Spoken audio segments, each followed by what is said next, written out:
Síganos en nuestras redes sociales.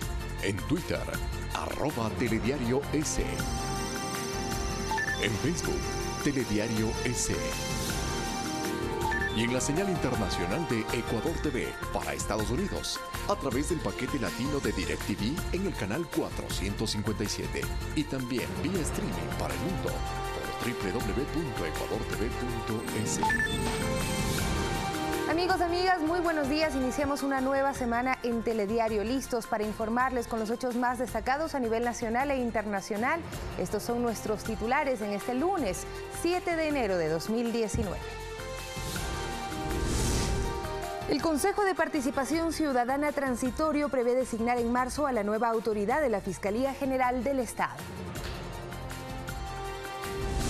Más de 20 autoridades de elección popular a nivel nacional han sido separadas de sus cargos en los últimos 3 años. Este 5 de enero se conmemoró el Día del Periodista Ecuatoriano por la publicación del primer periódico del Ecuador, Primicias de la Cultura de Quito. Y en lo internacional, las mujeres chalecos amarillos se tomaron de manera pacífica las calles de Francia. Este grupo pide la salida del presidente Emmanuel Macron.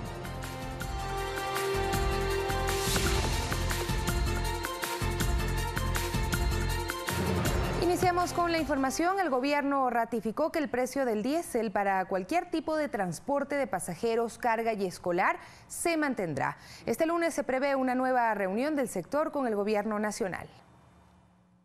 A través de un comunicado, la Secretaría de Comunicación reiteró que el costo del diésel no subirá para cualquier tipo de transporte de pasajeros y carga.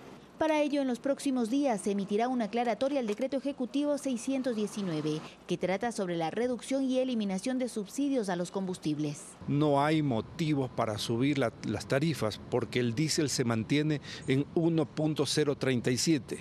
Este lunes el gobierno mantendrá una reunión con los representantes de todas las federaciones de transporte del país para consensuar los mecanismos de compensación. Sin embargo, hay quienes piden la derogatoria de dicho decreto. Vamos a estar en sesiones permanentes para ver cuál es la contestación del gobierno el día lunes. Que no se ponga en vigencia a partir del 15 de enero mientras no exista un acuerdo. Y ese acuerdo es el que tenemos que negociar.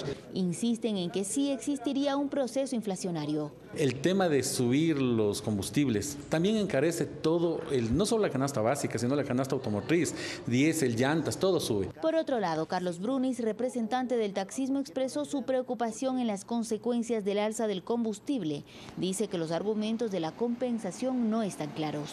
No es que se compensa en este caso al taxismo o a cualquier modalidad porque se quiere compensar. Esto es para no afectar al pueblo. Hay sectores que desde ya anunciaron que adoptarán medidas en las calles de no ser escuchadas sus peticiones. Vamos a la paralización, que eso es lo que nos han pedido nuestros compañeros transportistas. El exhorto del presidente, con firmeza como debe ser, está orientado a que si el gobierno da muestras de diálogo, de apertura, y a pesar de ello se quiere no solo subir los precios de manera injustificada, sino obstaculizar la movilización, se actuará en el marco de la ley. Dicho decreto dispone el incremento de precio de las gasolinas Extra y Ecopaís y la variación mensual del precio de la Super. Olga Velasco, Telediario. 6 de la mañana con 4 minutos. También les contamos que Diana Salazar, titular de la Unidad de Análisis Financiero y Económico, y el ex juez Jorge Blum son parte de los inscritos en el concurso que seleccionará a la nueva autoridad de la Fiscalía General del Estado. El Consejo de Participación Ciudadana Transitorio prevé en marzo designar a la persona que se encargará del Ministerio Público. Según los últimos datos emitidos por el Consejo de Participación Ciudadana Transitorio, 29 aspirantes se inscribieron para el concurso que elegirá a la máxima autoridad de la Fiscalía General del Estado. Ahora la comisión seleccionadora tiene 5 días para analizar las carpetas, detalla el consejero Luis Hernández. Bueno, la próxima semana lo que van a hacer es revisar los requisitos, que ninguno de ellos caiga en las prohibiciones ni tampoco en las inhabilidades, y que los documentos que presentan realmente sean de acuerdo a lo que exige el mandato. En la provincia que se presentaron más postulaciones es en Pichincha. La actual fiscal general encargada, Ruth Palacios, es una de las inscritas. La titular de la Unidad de Análisis Financiero, UAFE, Diana Salazar, también es una de las aspirantes. En la lista también constan el ex juez de la Corte Nacional de Justicia, Jorge Blum. Así también el actual director del Consejo de la Judicatura, Juan Bisueta, y el catedrático de la Universidad de Cuenca, Diego Delgado. Hubo un grupo importante de sectores que luchan contra la corrupción y organizaciones populares que nos pidieron si es que estábamos de acuerdo en acompañar en esta lucha y les hemos dicho que sí. He decidido postular mi nombre a la Fiscalía General del Estado. 11 años como agente fiscal y fiscal provincial en la provincia de Los Ríos. Hernández destaca que el trabajo que deberá efectuar la próxima autoridad del Ministerio Público generará un precedente. Los asuntos de corrupción tienen que determinar que el fiscal o la fiscal tenga el coraje moral de enfrentar a esos temas, resistiendo todas las presiones que se puedan presentar. Paralelamente, el Consejo de Participación Transitorio receptó las inscripciones de 13 personas a Defensor del Pueblo y 14 a Defensor Público. En cada concurso, los postulantes serán evaluados sobre 100 puntos. Se calificarán los méritos del examen escrito y la audiencia oral. Posteriormente se someterán a la impugnación. Olga Velasco, Telediario. Y también la lista con 18 postulantes a la Corte Constitucional quedó definida. En los próximos días se enfrentarán la fase de impugnación. Esto en medio de cuestionamientos sobre el concurso. 18 de los 21 postulantes para conformar la nueva Corte Constitucional son parte de la nómina aprobada por la Comisión Calificadora.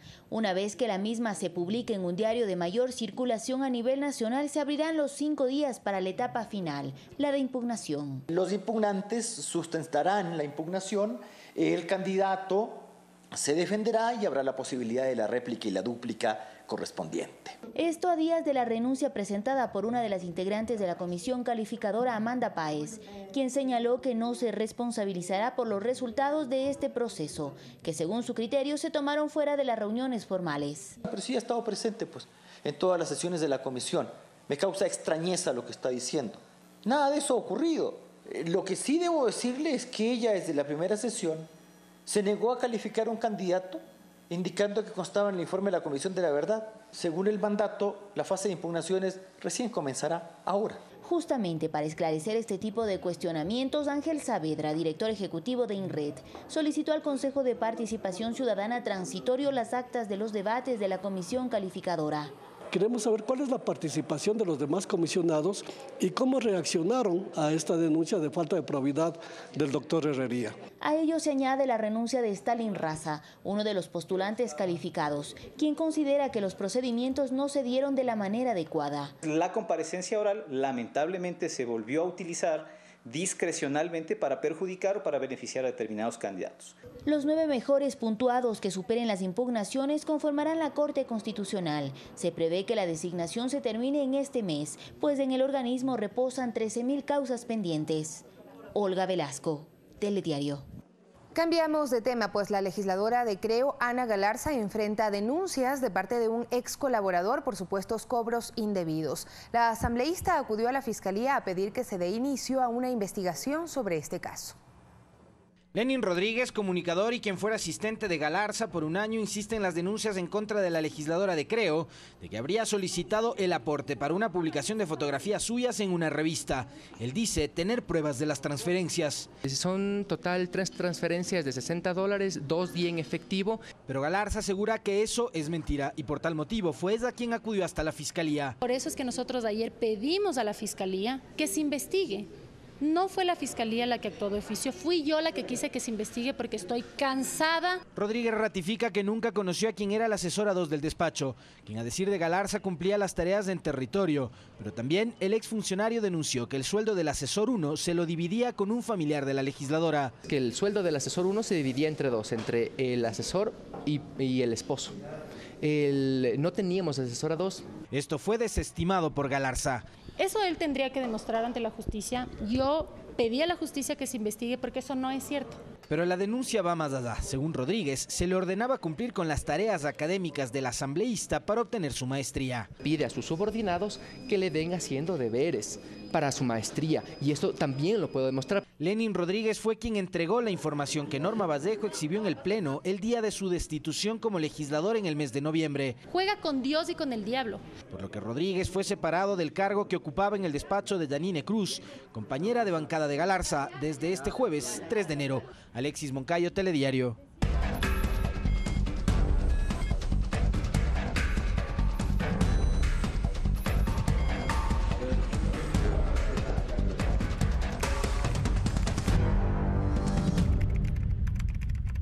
Les contamos que en los últimos 3 años, más de 20 autoridades de elección popular a nivel nacional han sido separadas de sus cargos. En un reportaje de la Unidad de Investigación de los Medios Públicos, les presentamos la situación de dignatarios que se niegan a dejar sus cargos. 22 autoridades entre alcaldes, prefectos, consejeros y concejales han sido sancionados por la Contraloría General del Estado en estos últimos 3 años. Las provincias con más dignatarios involucrados en actos irregulares son Esmeraldas, Manabí y Pastaza. Desde que Pablo Celi, contralor subrogante, asumió el cargo, las resoluciones se incrementaron. En el último semestre de 2017 se dieron 9 destituciones, mientras que en el 2018 aumentaron a 10, una cifra superior a la de 2016 en el que se dieron solo 3. Según cifras de Contraloría, durante el 2016 se emitieron 193 informes con indicios de responsabilidad penal, los cuales fueron remitidos a la Fiscalía General del Estado. En cambio, en 2017, la cifra fue de 186. El 88% se realizaron en el último trimestre de ese año. A pesar de existir una resolución en firme, los funcionarios se niegan a dejar sus cargos. Un ejemplo fue Manuel Casanova, exalcalde del Cantón Quinindé, quien, a pesar de impugnar ante el Tribunal Contencioso Administrativo, su destitución fue ratificada. Otro caso fue el del exalcalde de Balsar, Cirilo González, quien fue destituido en el 2016. Incluso se crucificó en protesta a la multa de $5.100, aduciendo una persecución política. Para Pablo Celi, esta situación no es nueva. Que esta no es la primera ocasión que una decisión de destitución a autoridades seccionales tiene resistencia en las localidades. De acuerdo a información de Contraloría, en total se han separado a 10 alcaldes, 3 prefectos, 5 consejeros y 4 concejales. El nepotismo, enriquecimiento ilícito e irregularidades administrativas fueron las principales causas. Un hecho más reciente fue el de Mariano Zambrano, prefecto de Manabí, quien el pasado 19 de octubre de 2018 fue destituido de su cargo, el cual lo ejerce hace 14 años. Ha desconocido la resolución y aún continúa ejerciéndolo. Según denuncias presentadas ante la Contraloría, Zambrano estaría ejecutando contrataciones y licitaciones, a pesar que el Banco Central ya le habría retirado las claves para el manejo del sistema financiero. Así lo asegura Francisco Bravo, abogado denunciante. Ha hecho una convocatoria para llenar 108 vacantes en el gobierno provincial de Manabí. Ha hecho una convocatoria a un proceso de licitación. De acuerdo al contralor Celi, al actuar de esta manera, estaría quebrantando la ley. Esa decisión adoptada por la Contraloría es de cumplimiento y ejecución obligatoria, independientemente de los recursos que el auditado pueda presentar, por ejemplo, frente al Tribunal Contencioso. Sin embargo, para el jurista Ramiro Aguilar, todo acto administrativo puede ser sujeto de impugnación ante los órganos jurisdiccionales correspondientes. Salvo que no se haya impugnado, y entonces queda en firme y tiene que cumplirse. En los demás casos, si hay impugnación, no se ejecuta el acto administrativo sino hasta que ha sido confirmado por las autoridades jurisdiccionales. Javier Vizcaíno, consultor internacional en compras públicas, asegura que para ejecutar actos administrativos de contratación pública, los alcaldes o prefectos deben encontrarse al margen de la ley. Cuando una persona ha sido destituida, cualquier contratación que se ejecute podría ser nula, perjudicando a la propia institución. Si se siguen avanzando procesos, ¿no es cierto? Y se lo está tomando como hechos administrativos, o como actos administrativos, mejor dicho, en firme, pues lo que va a ocurrir es que van a quedar insubsistentes. Desde la Comisión Nacional Anticorrupción Filial Manabí se ha solicitado recuperar los procesos administrativos y judiciales que pesan contra Zambrano, entre ellos la denuncia interpuesta por el presunto delito de delincuencia organizada, la cual estaría ligada a otros delitos como lavado de activos, ilegalidades en traspaso de acciones en las compañías del prefecto y testaferrismo. Ivana Paredes, Telediario. Más noticias. La Fiscalía anunció que activó alertas de seguridad tras las amenazas que han recibido familiares del periodista asesinado en 2013, Fausto Valdivieso. En redes sociales, el hijo del comunicador detalló que recibió una llamada de un número privado para intimidarlo. Este caso lo investiga el fiscal de Guayas, César Peña, quien llamó a rendir versión al expresidente Rafael Correa el jueves 10 de enero a las 9 de la mañana. Así también citó a los exministros de Interior, José Serrano, y de Justicia, Ledy Zúñiga.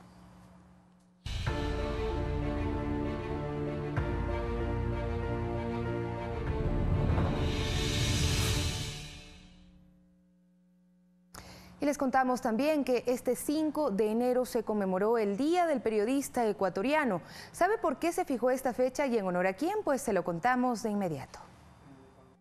El primer periodista ecuatoriano fue un genio, fue una de las personalidades más importantes de nuestra historia. Era médico, abogado, Y desde luego publicó el primer periódico de la historia nacional, que se llamaba Las Primicias de la Cultura de Quito. Se llamaba Francisco Eugenio de Santa Cruz y Espejo. Fue en honor a su publicación el 5 de enero de 1792 que se fijó esta fecha para reconocer la importancia del periodismo. Era un periódico de opinión y básicamente recogía los temas que estaban discutiéndose en esa época. La prensa desde entonces comienza a ser un baluarte de los derechos de la gente. A lo largo de los años el periodista se profesionalizó, pero la esencia de este oficio no ha cambiado. Así lo explican jóvenes de las facultades de comunicación. El país necesita que salgan personas formadas primero, pero con una base, teniendo un criterio para que su primer objetivo sea decir la verdad. Creo que es un rol importante para la sociedad, creo que sí podemos colaborar dando la información pertinente. Una labor que desde sus inicios marcó un riesgo. Espejo, después de haber publicado su periódico, fue reducido a prisión. Pasó un tiempo en prisión y salió y murió precisamente a causa de las enfermedades adquiridas en la cárcel. Pero sin ir muy lejos, acabamos de tener 3 periodistas ecuatorianos que acaban de ser asesinados precisamente buscando información. La conmemoración se realiza este 2019, mientras se espera el veto parcial del Ejecutivo a las reformas de la Ley Orgánica de Comunicación, normativa que traza el camino para el trabajo y la responsabilidad de los medios de comunicación con la sociedad ecuatoriana. Ahora hay 4 o 5 puntos que seguiremos discutiendo. Todavía hay un tiempo de 14 días para que el presidente se pronuncie sobre el veto parcial que pueda haber. Queremos que la ley cumpla la libertad de expresión con estándares internacionales. El Día del Periodista además es una fecha para ratificar ese compromiso de quienes lo ejercen con la ciudadanía. Olga Velasco, Telediario. Y también la Unión Nacional de Periodistas propuso a la Municipalidad de Picaigua, provincia de Tungurahua, que las calles del recinto ferial Xuyurco cuenten con la nomenclatura de los 3 comunicadores y 4 militares asesinados por grupos irregulares en la frontera norte. En el sector de Xuyurco de la ciudad de Ambato se inauguró 7 calles de un circuito vial que llevarán los nombres de los 3 miembros del equipo periodístico del diario El Comercio: Javier Ortega, Paul Rivas y Efraín Segarra. Ricardo Rivas agradeció a las autoridades municipales por el reconocimiento. Y cuando mueren realmente es cuando se olvida, cuando se quita su recuerdo de la mente de las personas. Para nosotros es muy grato que el pueblo ambateño nos dé este gesto de solidaridad después de una tragedia tan grande que enlutó no solamente al periodismo, sino a todos los ecuatorianos. La Unión Nacional de Periodistas de Tungurahua incluyó los nombres de Wilmer Álvarez, Luis Mosquera, Jairón Sandoval y Sergio Jordán, que fallecieron en marzo de 2018 en Mataje. Es muy significativo para todos nosotros porque se hace un reconocimiento al trabajo que realizan nuestros soldados día a día. Rendir este tributo a personas que cayeron en función de su trabajo. Esta propuesta se la planteó al seno del Consejo Cantonal de Ambato. Con este homenaje sencillo pero muy sentido para todos y cada uno de los familiares de nuestros colegas periodistas. La nueva nomenclatura con los nombres de los comunicadores y militares se colocarán en las calles que se ubican en el recinto ferial de Xuyurco. Máximo Barba, Telediario.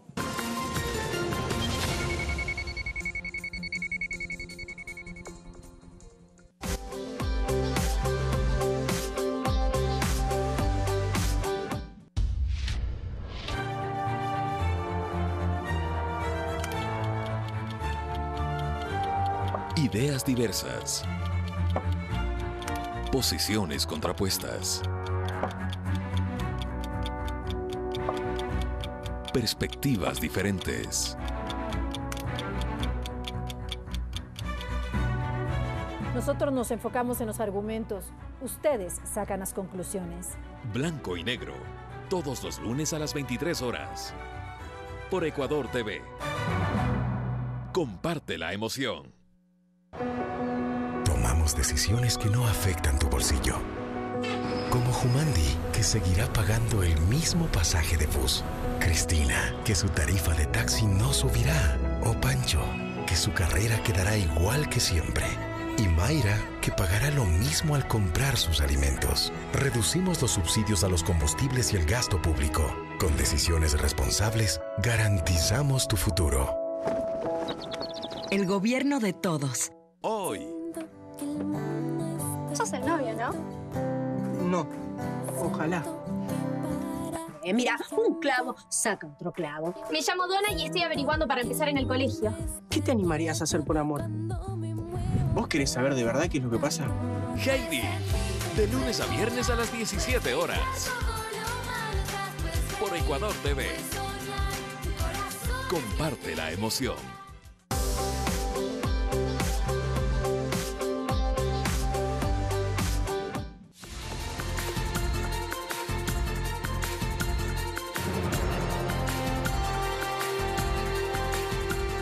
Continuamos a esta hora con más información. Le preguntamos, ¿se imagina una tecnología eficiente para retirar el plástico de los ríos y mares? Pues un ecuatoriano la desarrolló y se encuentra en el país buscando alianzas para poder aplicarla en nuestras fuentes hidrográficas. Se trata de Inti Groneberg, un investigador ecuatoriano que fue reconocido como uno de los innovadores menores de 35 años por la revista estadounidense MIT. Y además nombrado como el inventor del año 2018. Este compatriota desarrolló una tecnología capaz de extraer plásticos de cualquier cuenca hidrográfica, desde ríos hasta áreas costeras. Explica que los proyectos son hasta 12 veces más efectivos que otros existentes. Tenemos 3 invenciones. El primer sistema se llama ASUR y es un sistema que permite parar el flujo de plásticos en los ríos antes que lleguen a las áreas costeras. El segundo es una tecnología que se llama Cobalt, que es para extracción de microplásticos en áreas costeras. Y el tercero se llama Ultramarine y es un sistema que puede ser adaptado a buques de gran calado para que pueda extraer partículas de plástico y microplástico en el océano profundo. Actualmente en el mundo casi 9 millones de toneladas de plástico ingresan a los océanos por año. Si esta tendencia continúa, para el 2050 habrá más desechos que peces, señala Inti.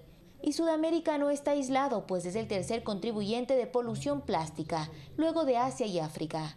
Y poder trabajar juntos para traer esta tecnología, primero implementarla en el país y luego incluso desde aquí exportarla hacia otras regiones a nivel mundial.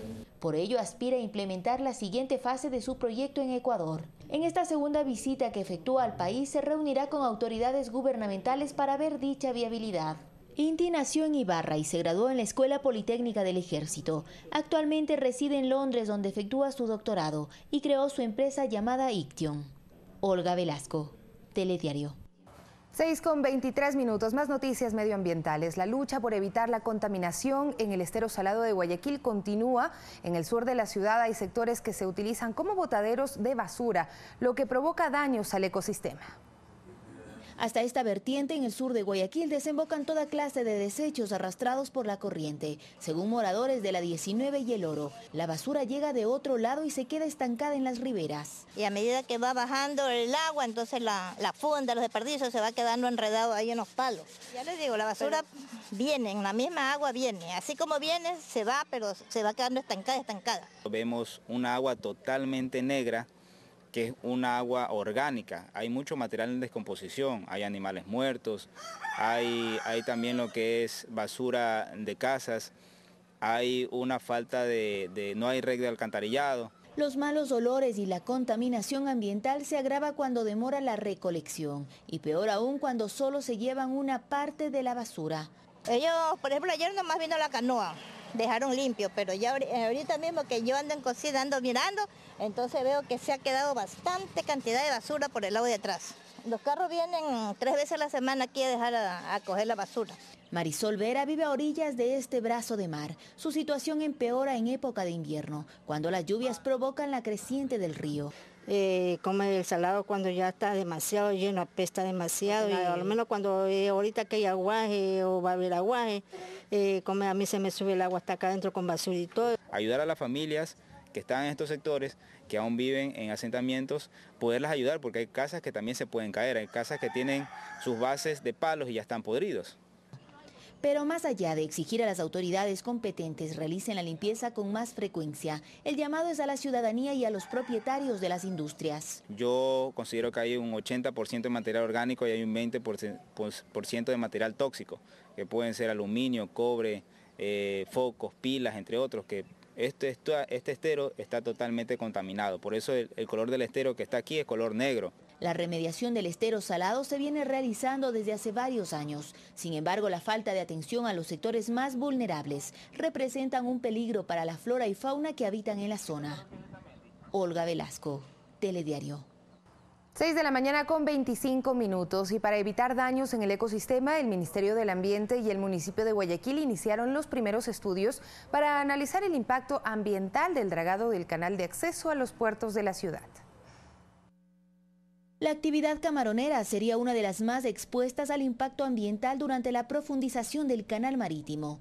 Representantes del sector camaronero y las entidades reguladoras del medio ambiente se reunieron para socializar el proyecto. Que la tecnología aplicarse es una de las más avanzadas en el mundo, la empresa adjudicataria es una de las más importantes y que tiene pues mejores referencias para el dragado, y vamos a dar todo el aval y el acompañamiento para evitar la mínima afectación al entorno y a las actividades relacionadas en este sector tan importante.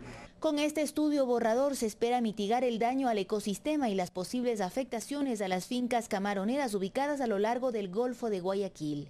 Al ser una actividad en la que se remueve sedimento, es importante que se lo realice tomando en consideración los posibles impactos que pudiera generar en los ecosistemas donde incluso operan fincas camaroneras en la provincia del Guayas. Según el presidente de la Cámara Nacional de Acuacultura, José Antonio Camposano, estas primeras conversaciones evitarán que se repitan errores del pasado.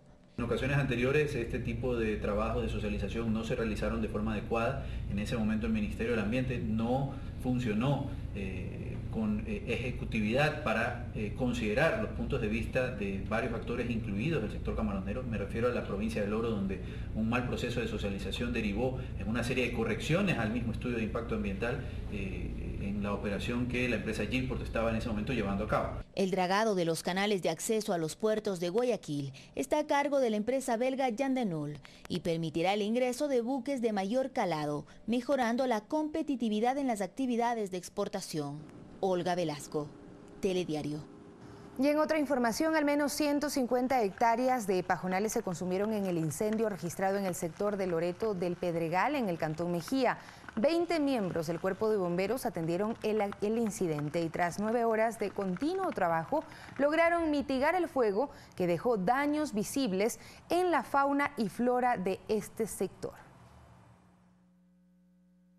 6 de la mañana con 28 minutos, más noticias. La Cancillería del Ecuador amplió un mes más la declaratoria de emergencia de movilidad humana. Con esto se cumplen 6 meses de emergencia migratoria. En agosto del 2018, el Ecuador declaró en estado de emergencia el sector de migración en las provincias del Carchi, Pichincha y El Oro. El flujo migratorio se redujo, sin embargo, la declaratoria de emergencia se extendió en 5 ocasiones. La última va del 1 al 31 de enero del 2019. Se amplía, es una cuestión más bien humanitaria. Datos de la Dirección Provincial del Ministerio de Inclusión Económica y Social del Carchi dan cuenta que durante la emergencia atendieron en las carpas a 2.882 niños, niñas y adolescentes, a 598 mujeres embarazadas, a 471 adultos mayores y 120 personas con discapacidad, mientras que en el corredor humanitario movilizaron a cerca de casi 5.000 personas que han pernoctado en estos lugares y que han seguido su camino hacia el destino que ellos prefieren. El Programa Mundial de Alimentos dotó de 10.039 kits. El Fondo de Naciones Unidas para la Infancia, UNICEF, entregó 4.203 frazadas y 1.701 cobijas térmicas. A ellos le dieron un kit ahorita con agua, fruta. Parece un tema muy interesante, importante. Los ciudadanos ecuatorianos, gracias a Dios, nos han tratado súper bien. Según el gobierno nacional, en los últimos 4 años han ingresado al país 1.336.543 venezolanos. De ellos, 250.000 permanecen en territorio nacional. Lucy Jiménez, Telediario. Y del 7 al 19 de enero se encuentran habilitadas 216 sedes en 115 cantones de la costa que cumplirán con la fase de inscripciones para el ingreso a los establecimientos educativos fiscales. El plazo es para los estudiantes que desean pasar de establecimientos educativos particulares, fiscomisionales y municipales a planteles fiscales. Los únicos requisitos son el número de cédula del aspirante, la cédula del representante legal y la planilla del servicio de energía eléctrica para verificar el lugar de residencia. No se tolerarán actos de corrupción en la inscripción o en los traslados de los cupos. Para los niños de 3, 4 y 5 años que por primera vez ingresan al sistema educativo público, la fase de inscripción a través de la página web juntos.educacion.gov.es inició el 5 de noviembre del 2018. A la fecha tenemos aproximadamente aquí en la zona 31.666 inscritos.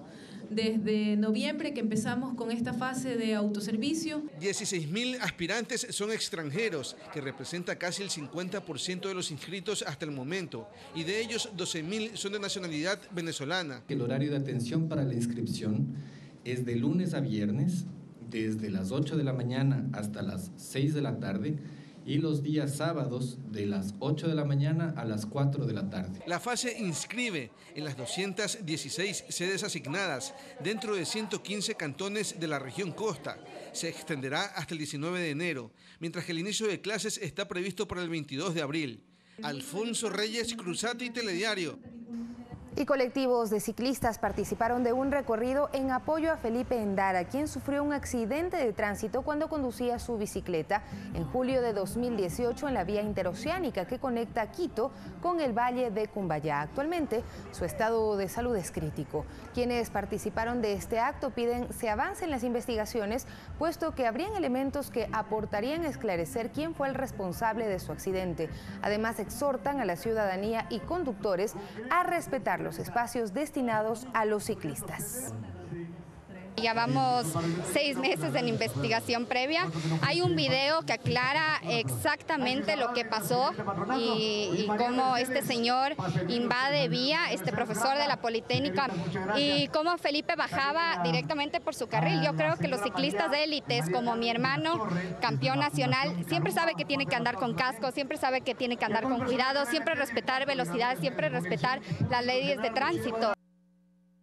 6 de la mañana con 32 minutos. En Quito se redujo el índice de muertes en las vías en un 16% en el 2018. Esto como resultado de la campaña Te Queremos a Salvo que impulsa la alcaldía a través de la Agencia Metropolitana de Tránsito.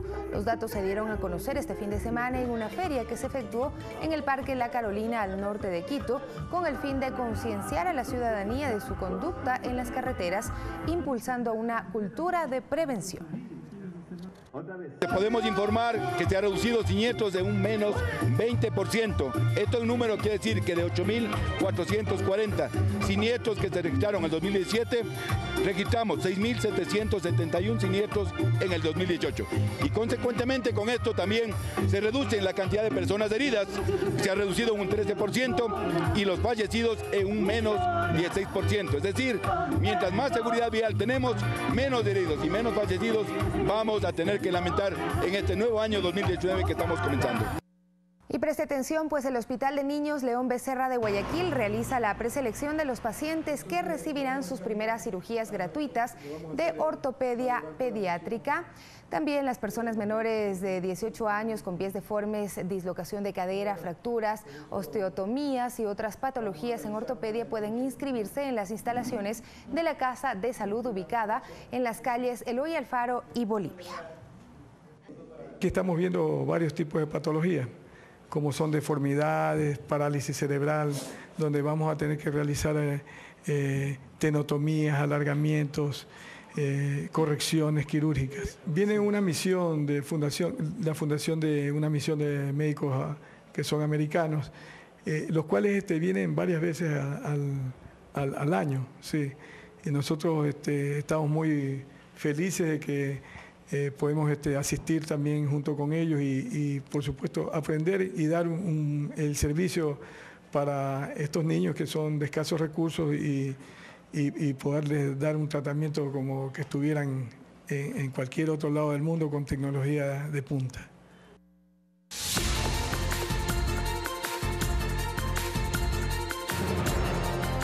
A esta hora, información internacional, ecofemenino de los denominados chalecos amarillos. El grupo de mujeres se reunió por primera vez en varias ciudades de Francia en la 8ª jornada de protesta social contra el gobierno de Emmanuel Macron.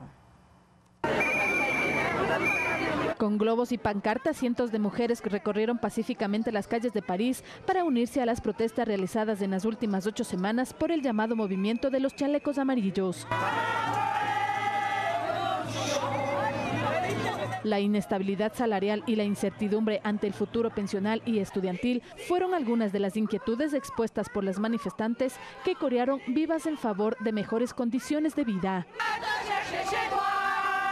Este grupo se concentró en la popular Plaza de la Bastilla y avanzó hasta la Plaza de la Ópera, punto en el cual las esperaban decenas de agentes de policía preparados para contener los desmanes que pudieran registrarse.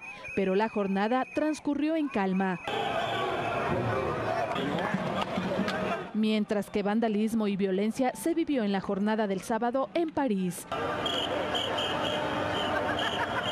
La marcha reunió unas 50.000 personas quienes exigen la renuncia del presidente Emmanuel Macron. Fernanda de la Bastida, Telediario. 6 de la mañana con 36 minutos. Cepillos, estropajos y productos de limpieza fueron parte de los artículos que utilizaron los integrantes de la agrupación Recupera a Roma. Limpiar el Parque de los Acueductos en el centro de la urbe fue el objetivo. No nos damos por satisfechos por vivir en una ciudad con un gran patrimonio artístico y cultural. Queremos que este patrimonio sea disfrutado por todos sin estar enturbiado por la suciedad, el descuido y la mala educación, asegura un miembro de la organización ciudadana que lucha contra el deterioro y la degradación. Y el presidente de Venezuela, Nicolás Maduro, condenó a la Asamblea Nacional por apoyar la declaración del Grupo de Lima, que anunció que no reconocerá su nuevo mandato. Lima, diciendo que el mar territorial venezolano es de Guyana, es una de las cosas más graves que ha pasado en 200 años de república. Y que la oposición venezolana salga a apoyar la entrega del mar territorial venezolano a Guyana no tiene nombre, o mejor dicho, tendría una sola calificación: traición a la patria. Y Chile afronta un verano intenso. Los incendios forestales azotan la céntrica región de Valparaíso. Varias viviendas cercanas a la carretera fueron consumidas por el fuego, mientras que cientos de damnificados están en albergues a la espera de ayuda. También el pasado jueves en la localidad de Limache, al menos 29 casas se quemaron. Este fin de semana los afectados trataron de rescatar de entre la ceniza las escasas pertenencias que les quedaron. Y el servicio tailandés de meteorología reportó que la tormenta tropical Pabuk perdió fuerza y bajó a depresión mientras se dirigía al mar de Andamán. Este fenómeno natural azotó desde el pasado viernes el sur de Tailandia con fuertes vientos, lluvias y potentes olas. Además, se reanudaron las operaciones en aeropuertos y servicios de ferry. La ciudad de Nakhon Si Thammarat sufrió daños y en algunos distritos se registraron inundaciones y edificios afectados. Los vientos tumbaron torres de cableado eléctrico, lo que cortó el suministro. Unas 30.000 personas fueron evacuadas desde que se activaran las alertas en 11 provincias.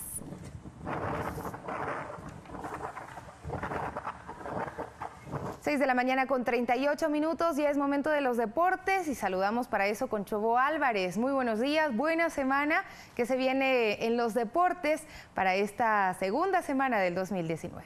Hola Sofía, ¿cómo estás? Buen día para ti, buen inicio de semana igualmente, y los equipos también quieren arrancar la semana de manera positiva porque comenzarán con la pretemporada muchos, otros con chequeos médicos y otros que ya viajaron fuera del país para realizar lo que serán los trabajos previos al inicio de esta temporada 2019 en nuestro país. Con esto y más arrancamos Fanático.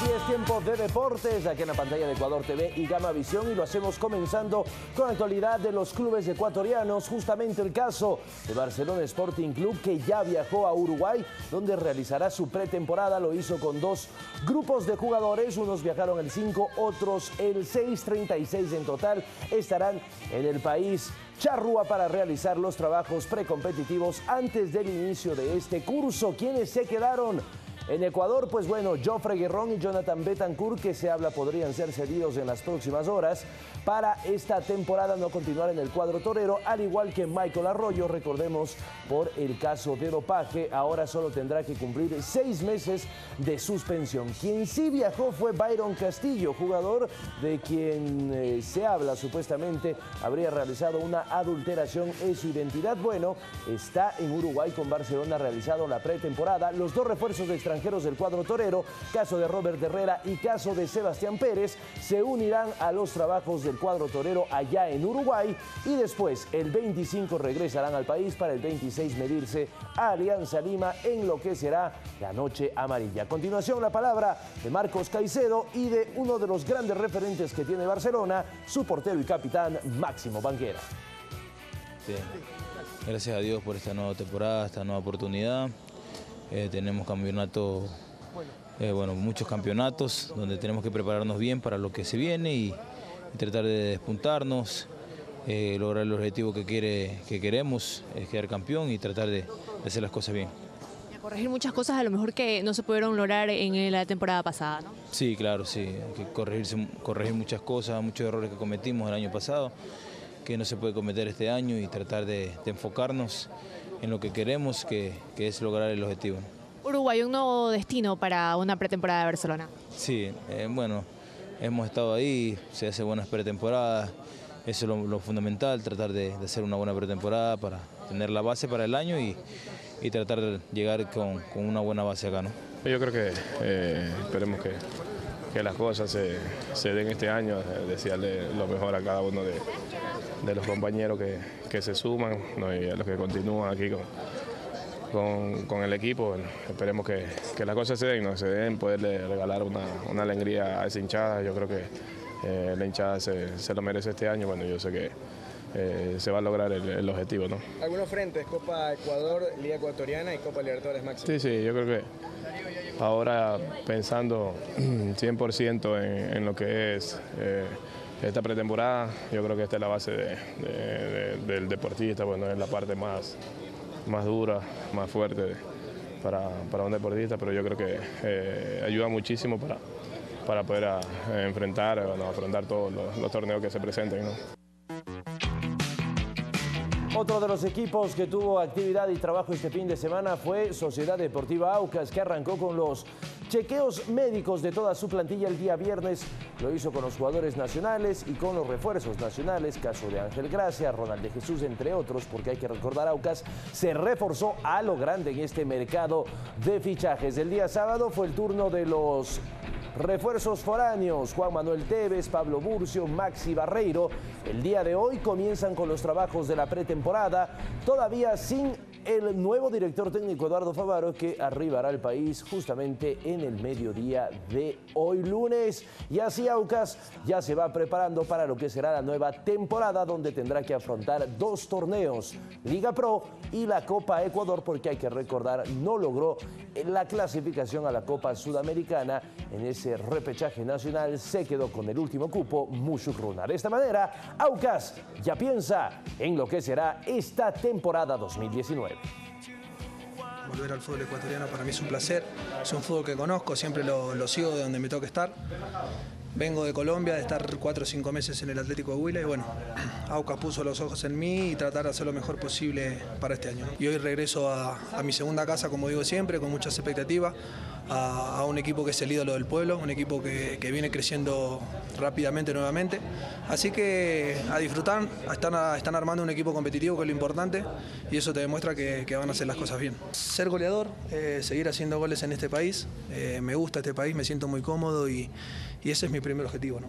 Que va a ser un lindo torneo, que la verdad que el que empiece pisando fuerte en los primeros partidos va a marcar la diferencia, y bueno, en eso estamos enfocados nosotros, en empezar desde el primer partido ganando los partidos y consiguiendo cosas importantes que es lo que se ha trazado el club para esta temporada, ¿no? Hoy en día sí puedo decir que lo que nos sobra es gente de gol y bueno, esperemos que se pueda demostrar en el torneo y bueno, lo importante, ¿no? que sea para el equipo, que el equipo esté en los puestos de arriba.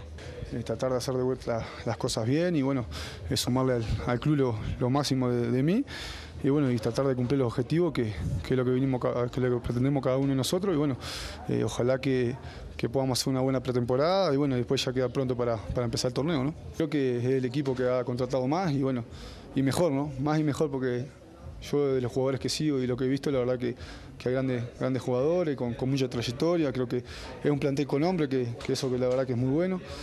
Y bueno, y trataremos de hacer bien las cosas.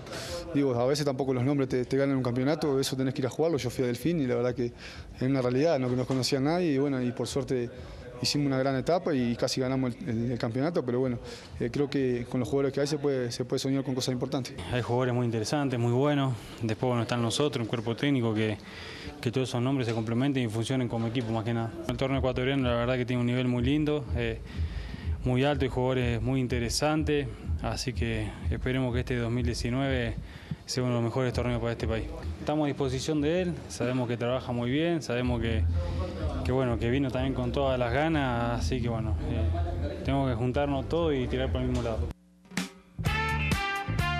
Los jugadores de El Nacional también realizaron sus chequeos médicos buscando armar un plantel competitivo en esta temporada que haga olvidar ese descenso que sucedió en el 2018. Descenso sí, porque dentro de los registros va a estar que el Nacional descendió, sin embargo con la llegada de la Liga Pro van a seguir jugando en primera. El día de hoy además arrancan los trabajos de la pretemporada bajo la supervisión y las órdenes del nuevo director técnico Marcelo Zuleta. Siempre uno se trabaja para lograr buenas cosas y como siempre meternos a un torneo internacional que es la Libertadores de la Sudamericana, pero las malas jugadas que no se pudo dar. Nacional está para grandes cosas, esperemos que nos vaya de la mejor manera, que es lograr un título que ya desde 2006 nos ha quedado campeón en Nacional, nos han ido buenos compañeros de buen fútbol y nada, espero que lo haga de la mejor manera y nada, como ya estamos acá nosotros, con los compañeros que vienen, armar un buen plantel. Sabemos que tenemos un reto por delante, no queremos volver a repetir el año anterior y bueno, tenemos que prepararnos de la mejor manera. Como he dicho, empezamos muy ilusionados para darle una alegría enorme tanto a nuestra familia como a la hinchada, con muchísima ilusión. Y bueno, corregir los errores que tuvimos el año pasado para que este año sea un buen campeonato sobre todo y posicionar al Nacional en puestos en los que se merece. Empezamos todo desde cero, ¿no? Con el nuevo cuerpo técnico. Como he dicho, tuvimos unas pequeñas palabras el día de ayer, hasta el día lunes no se empieza el trabajo 100% y ahí es donde cada uno nos vamos a conocer más, ¿no? Entonces esperemos hasta el día lunes con muchas ganas de trabajar y sobre todo prepararnos físicamente muy bien para empezar el primer partido contra Barcelona, si no me equivoco, de la mejor manera. Contento por mi llegada a un club tan prestigioso como es el Nacional, esperemos estar a la altura, sabemos que es un club grande, un club que el año pasado no le fue de buena forma, pero tiene la revancha este año. Esperemos aportar con otro granito de arena para llevar a Nacionales en los sitiales que se merece. Dorados. Eso es todo el tiempo que tenemos en Deportes. Les recuerdo, hoy a las 14 horas regresamos con Fanático Central con muchísima más información deportiva. Y está con nosotros Eduardo Califey, Primera Impresión. Que todos ustedes tengan un gran inicio de semana. Gracias, señor, por la información deportiva. Gracias a ustedes por acompañarnos en Primera Impresión a partir de este momento. Nuestros temas e invitados de la jornada. Juan Sebastián Roldán, secretario particular de la Presidencia de la República. El informe acerca de las irregularidades cometidas en la construcción de 5 proyectos emblemáticos durante el gobierno de Rafael Correa. La calidad del involucramiento de la Organización de las Naciones Unidas en este proceso y las perspectivas de que todo esto sea conocido e investigado por el sistema de justicia ecuatoriano. Son los temas de este diálogo. También estará con nosotros Paul Jácome, presidente de la Mesa Nacional por la Verdad y la Justicia, Perseguidos Nunca Más. Él nos explicará los avances en el informe final por los casos de persecución política durante el anterior gobierno. Y finalmente, Alejandra Ocles, secretaria nacional de Gestión de Riesgos. ¿Cómo se prepara el simulacro de tsunami en 6 provincias del país? ¿Y cuál es el estado de la institucionalidad responsable de la gestión de riesgos en el país? Temas y personajes de esta mañana en Primera Impresión. Buenos días.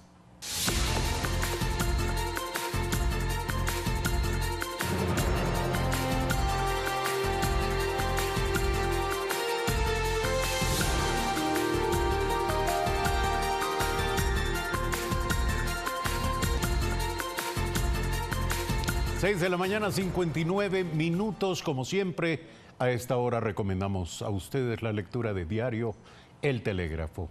Veamos qué nos tiene Diario El Telégrafo en su primera plana. La Asamblea gastó más de $9 millones en difusión en el periodo 2013-2017. En las 2 presidencias de Gabriela Rivadeneira se empleó esa cantidad por concepto de comunicación e información, mientras que en el periodo de José Serrano, que duró menos de un año, se asignaron $468.000. Además, Diario El Telégrafo nos dice que 22 autoridades fueron cesadas en 3 años. La Contraloría separó a prefectos, alcaldes y consejeros. Y finalmente, los transportistas pesados no sufrirán alza de diésel. El Poder Ejecutivo enviará una aclaratoria del decreto 619. Estas y otras informaciones las encuentra usted esta mañana en Diario El Telégrafo. Son las 7 de la mañana en punto. El informe de la Mesa por la Verdad y la Justicia entra en su fase final de elaboración. Tras una etapa de depuración, se determinó 247 casos considerados como persecución política durante el gobierno anterior. La Mesa Nacional por la Verdad y la Justicia, Perseguidos Nunca Más, trabaja contrarreloj para la entrega del informe final luego de haber recibido más de 1.400 denuncias en los últimos meses. Su presidente, Paul Jácome, explicó a Telediario que luego de un minucioso trabajo de investigación que dejó por fuera denuncias sin el suficiente sustento, se contabilizan 247 casos considerados como persecución durante el gobierno de Rafael Correa. Existen además cerca de 500 jueces señalados por haber cometido irregularidades en la administración de justicia. Uno de los más recientes hallazgos tiene que ver con denuncias relacionadas con las investigaciones posteriores a los hechos del 30 de septiembre de 2010. La meta es buscar una reparación integral de las víctimas de persecución política e impulsar reformas legales para evitar que hechos similares se repitan a futuro. La Mesa por la Verdad y la Justicia se puso como fecha tentativa el 28 de enero próximo para la entrega del informe final. El documento prevé ser entregado a las máximas autoridades de las funciones del Estado y también a la Comisión Interamericana de Derechos Humanos para su análisis. Néstor Aguilera, Telediario. Son las 7 de la mañana con 1 minuto. Está con nosotros Paul Jácome, presidente de la Mesa Nacional por la Verdad y la Justicia, Perseguidos Nunca Más. Buenos días, gracias por estar aquí. ¿Cuál es el criterio para definir qué es o qué ha sido un caso de persecución en el gobierno anterior? Buen día. Buenos días, Eduardo, y a todos quienes nos ven. En efecto, nosotros establecimos un protocolo a través del debate en la mesa y con el equipo técnico del Consejo de la Judicatura para que los casos de persecución política se vayan ajustando a esta metodología. En lo fundamental se ha definido como un caso de persecución política quienes han hecho uso de sus criterios de libertad de expresión, libertad de organización, y en lo fundamental han sido criminalizados, enjuiciados, penalizados por hacer ejercicio de la opinión política, de la libertad de expresión y el derecho a la organización.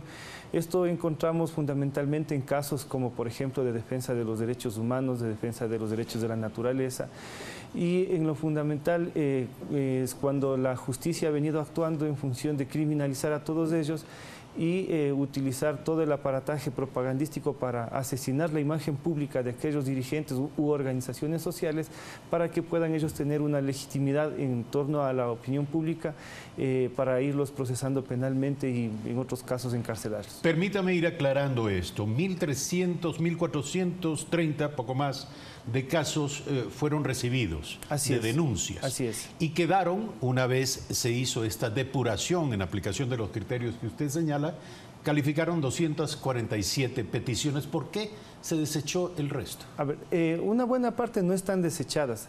Hay que aclarar a la opinión pública de que, en efecto, los protocolos, los procedimientos que estableció la mesa son bastante rigurosos. Es decir, si uno presenta la denuncia que es como perseguido político, tiene que sustentarlo documentadamente. En ese contexto se elaboró una ficha digital. Pero si me permite, aquí quiero llegar al punto. ¿Qué se entiende por persecución política? Exacto, lo que decía hace pocos segundos, es decir, por ejemplo, de que usted haya sido víctima de que al ejercer una denuncia contra la corrupción, por poner un ejemplo, y enseguida el Estado le planteó un juicio penal por haber hecho este ejercicio de opinión pública, o a su vez usted ejerció un derecho a la protesta social y fue catalogado como terrorista o saboteador. Entonces, estos aspectos... fue calificado. Exactamente, fue calificado, denunciado, calificado por el estado de propaganda y enjuiciado penalmente. Pero es que aquí hagamos una diferenciación. Si el presidente Rafael Correa en cualquiera de sus sabatinas insultaba a sus opositores, a todo aquel que adversaba sus posiciones como mandatario, ¿eso no se considera persecución o sí? Lo que pasa es que nosotros hemos determinado de que la persecución política fue sistemática y estructural. En la parte estructural actuó el Poder Ejecutivo articulado con los ministerios, con los funcionarios del Ejecutivo, la Secretaría Nacional de Inteligencia y el Estado de Propaganda. En el Estado de Propaganda se determinaba quién era la víctima, quién era el enemigo, no solo del gobierno, sino del pueblo, sino de la revolución ciudadana.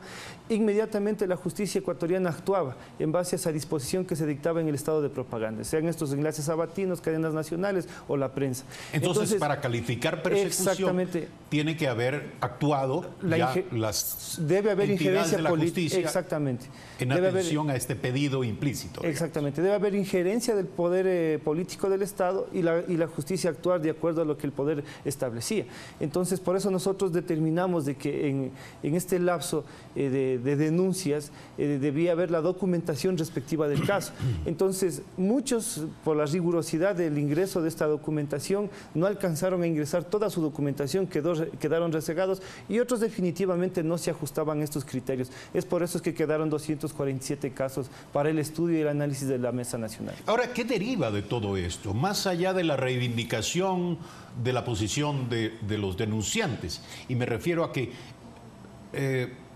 la persecución implica el uso de recursos públicos. Exactamente. Deriva esto patrones de comportamiento que hemos llamado nosotros. Por ejemplo, lo que acabamos de hablar hace pocos segundos. En primer lugar, alguien hizo ejercicio de una organización, de libertad de organización o libertad de expresión. Entonces, inmediatamente actuaba el Estado de Propaganda. Entonces decía, a este señor o a esta organización se lo enjuicia, se lo persigue o se lo sentencia.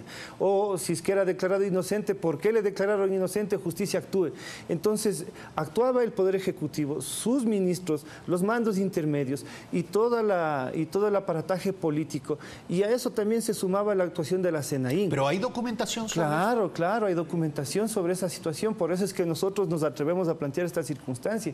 Y entonces, bajo ese paraguas, bajo ese andamiaje, la justicia ecuatoriana actuaba, es decir, no importaba si eran inocentes las personas, pero sin embargo la justicia tenía que ver las formas de cómo sentenciarlos, de cómo tenerlos en el proceso judicial. Ya estaban condenados previamente. Exactamente, aunque tengamos razón. Entonces, ese era un aspecto. El otro aspecto, por ejemplo, sistemáticos, que era que los jueces, fiscales y operadores de justicia, para mantenerse en sus puestos o para escalafonar puestos, debían ellos precisamente entregar los trofeos y a los meses siguientes eran premiados en cargos más altos. Entonces, nuevamente le pregunto cuáles son las consecuencias, porque lo que usted está diciendo tiene implicaciones. Claro. Tiene que ver con la responsabilidad y la actuación de autoridades de justicia. ¿Qué ocurrirá?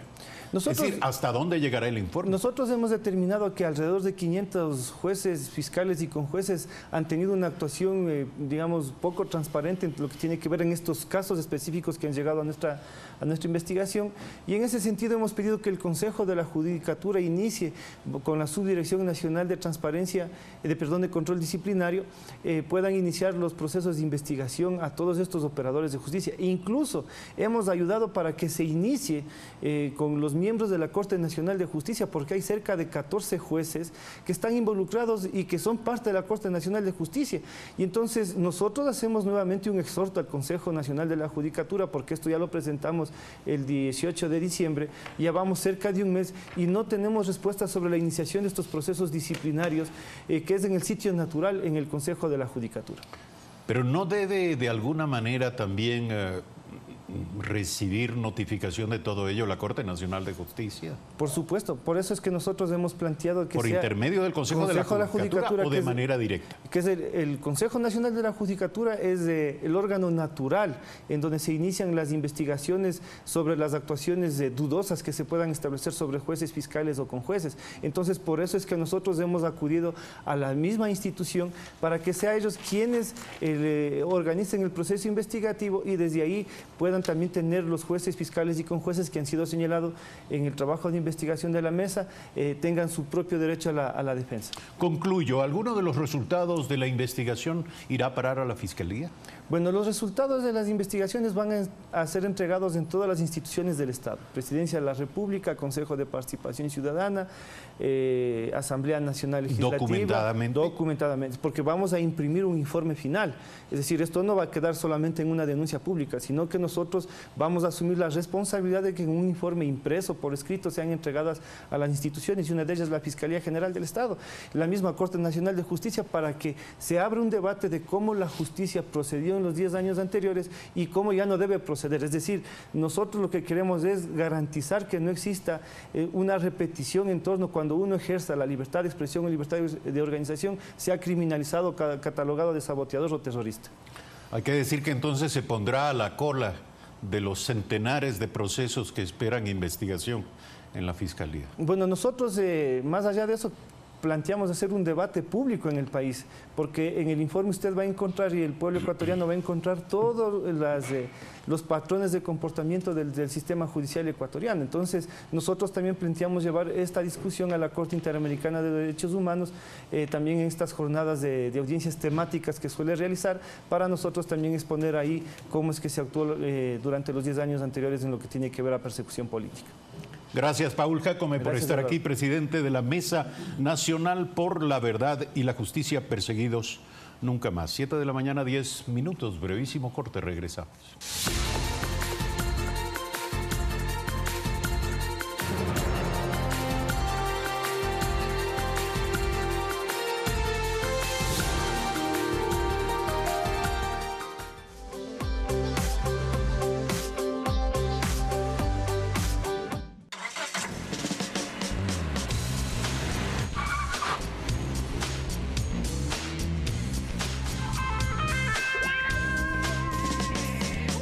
La ruta del sabor. El olor a leña quemada se desvanece en el ambiente de la cocina del restaurante de Doña Laura Hunda, en el cantón Cotacachi. Sazona uno a uno los ingredientes de este platillo tradicional. Lleva tostado de tiesto seco, luego viene la carne colorada, es solo carne. No tiene nada de huesos, nada de grasas. Viene acompañado con mote, papas con cáscara, salsa de queso, empanada y el aguacate. Son unas cecinas de carne de chancho asada, condimentada principalmente con achiote, la misma que es ahumada por la leña. Según Doña Laura, el secreto de conseguir el sabor característico se lo dejó su mamá. Entonces mi abuelita le había dicho que ella sabe hacer esto, hacer la carne adobada. Hizo una prueba para poder salir a la venta, es decir, aquí mismo, ¿no? Poco a poco fue incrementándose esto y avanzó dando gracias a Dios. Cotacachi está ubicada a 20 minutos de Otavalo. Es conocida por la gran cantidad de artículos y artesanías de cuero. El aumento de turista ha hecho de esta ciudad conocerse en todo el mundo. Se siente muy a gusto. Nuestro cliente más se puede decir es Quito. Y vienen a la casa propia de él. De ellos saben muy bien cómo son atendidos, cómo les atendemos, cómo les recibimos y se sienten muy felices. La ruta del sabor.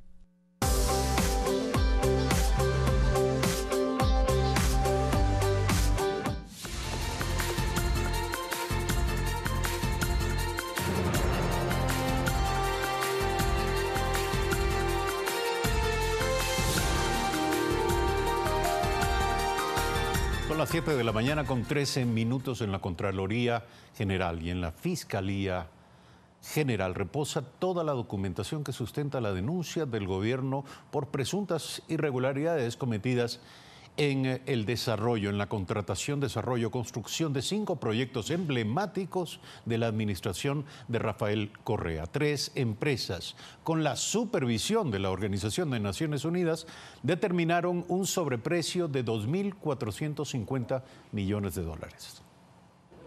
Acompañado por el secretario particular del presidente de la República, el ministro de Hidrocarburos, Carlos Pérez, entregó el viernes último en la Contraloría General del Estado toda la documentación que respalda la denuncia de presuntas irregularidades cometidas en 5 grandes proyectos del anterior gobierno.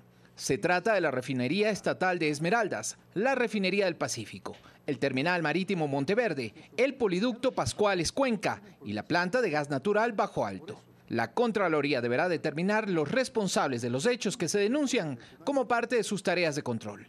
La Fiscalía deberá iniciar de inmediato una investigación. En pos de determinar responsabilidades sobre malos manejos y corrupción. Horas antes de la entrega de la documentación, el presidente Lenín Moreno, en cadena nacional, denunció que hubo un sobreprecio calculado en los 5 proyectos emblemáticos de 2.450 millones de dólares. Por estos 5 proyectos se pagaron 4.900 millones de dólares. Sí, compatriotas, casi 5.000 millones de la plata de los ecuatorianos cuando debió costar apenas la mitad o menos. El mandatario explicó que se determinó el monto luego de una auditoría que realizaron 3 empresas con el apoyo de la Organización de Naciones Unidas. Las conclusiones son tan vergonzosas y escandalosas que he decidido presentar una denuncia con los informes íntegros ante la Contraloría General del Estado y la Fiscalía General del Estado también, para que se investiguen todos los delitos que se hubieran cometido perjudicando a los ecuatorianos. El expresidente Rafael Correa, a través de su cuenta de Twitter, cuestionó la validez de las evaluaciones técnicas realizadas a los proyectos y los mecanismos de selección y contratación de esas empresas. Néstor Aguilera, Telediario.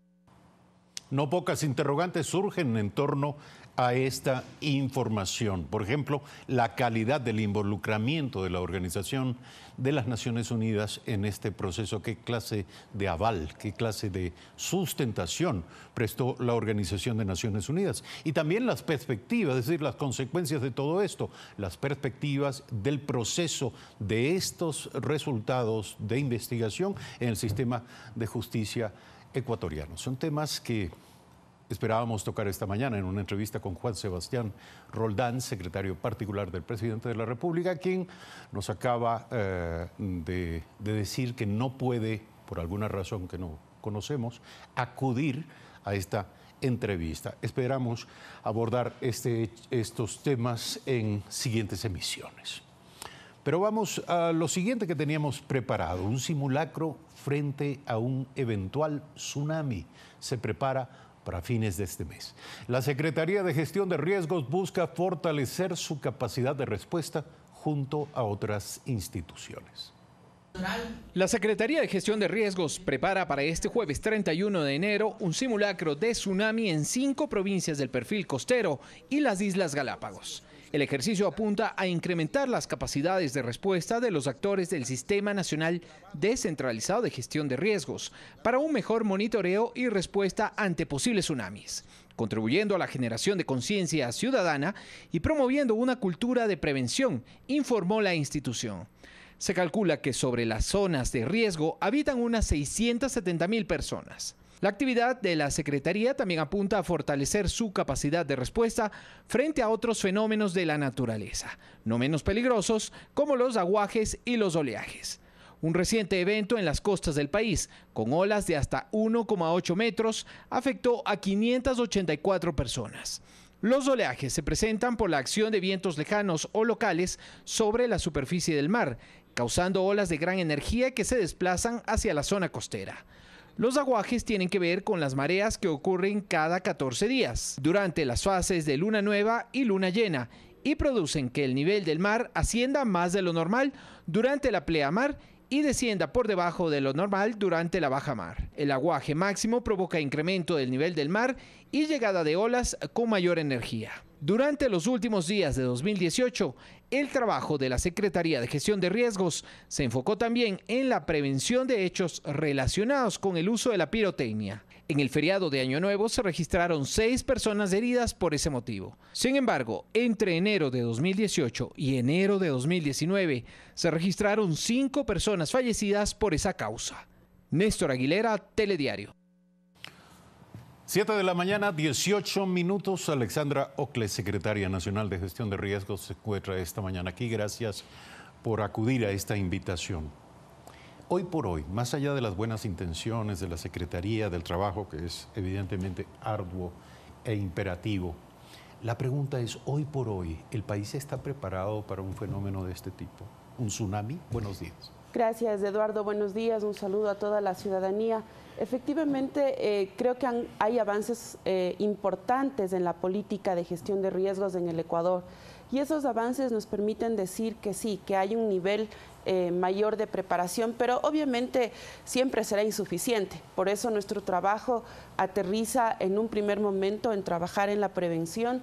Por eso también la realización de este tipo de ejercicios, de simulacros, que no solo tienen que ver con medir nuestras capacidades institucionales, sino sobre todo dejar instalado en este chip de la ciudadanía esta necesidad continua de revisar nuestro comportamiento, nuestras acciones, de revisar nuestra preparación y nuestro conocimiento alrededor de cómo enfrentar estos eventos peligrosos. Pero explíqueme su respuesta, por favor. Usted dice sí, tenemos una capacidad relativa de preparación. ¿Cómo la define? ¿En qué aspectos? Primero, en lo institucional, hay establecidos ya con mucha más claridad norma, técnica, protocolos, acciones que se vienen desarrollando en el marco de las distintas instituciones que hacen parte del Sistema Nacional Descentralizado de Gestión de Riesgos. Por otro lado, los gobiernos autónomos descentralizados, que son también los responsables, que tienen la competencia de gestión de riesgos en el territorio, Eduardo, están trabajando desde sus unidades de gestión de riesgos en la articulación de todo este sistema. Yo quisiera ir más en concreto. Si en este momento se declara una alerta de tsunami, ¿qué ocurre en las playas? ¿Qué ocurre en el litoral, en los lugares que son en este momento potencialmente lugares de riesgo? Emitido el informe, se alerta a la ciudadanía a través del sistema de alerta temprana que está instalado. ¿Son parlantes? Son sirenas que están instaladas en este momento. En la primera fase se hicieron en Manabí y Esmeraldas y Galápagos también. Estas sirenas suenan y la ciudadanía sabe ya cuáles son sus puntos de encuentro, sabe cuáles son las rutas de evacuación, porque ha trabajado en ese sentido. ¿Por qué entonces hacer este próximo ejercicio el 31 de enero? Estamos en la segunda fase del sistema de alerta temprana, trabajando entre varias instituciones, incrementando además el número de sirenas en todo el perfil costero de nuestro país, y eso va a permitir que podamos tener un mayor impacto en torno al conocimiento de lo que hay que hacer en el... Hace poco el mar se llevó el malecón de Súa. ¿Qué ocurrió allí? ¿Sonaron las alarmas? En el caso de Súa, Eduardo, obviamente es una zona que fue muy vulnerable en este caso frente a los oleajes y los aguajes. ¿Cuál es el protocolo que funciona? Porque se ha dicho que riesgos no alertó, que no se dijo, que no se avisó. El INOCAR apenas emite el boletín, nos lo transmite. Nosotros al mismo tiempo hacemos llegar a través de todos los contactos a las unidades de gestión de riesgos de los municipios, a los propios alcaldes, para que puedan empezar a tomar las medidas correspondientes.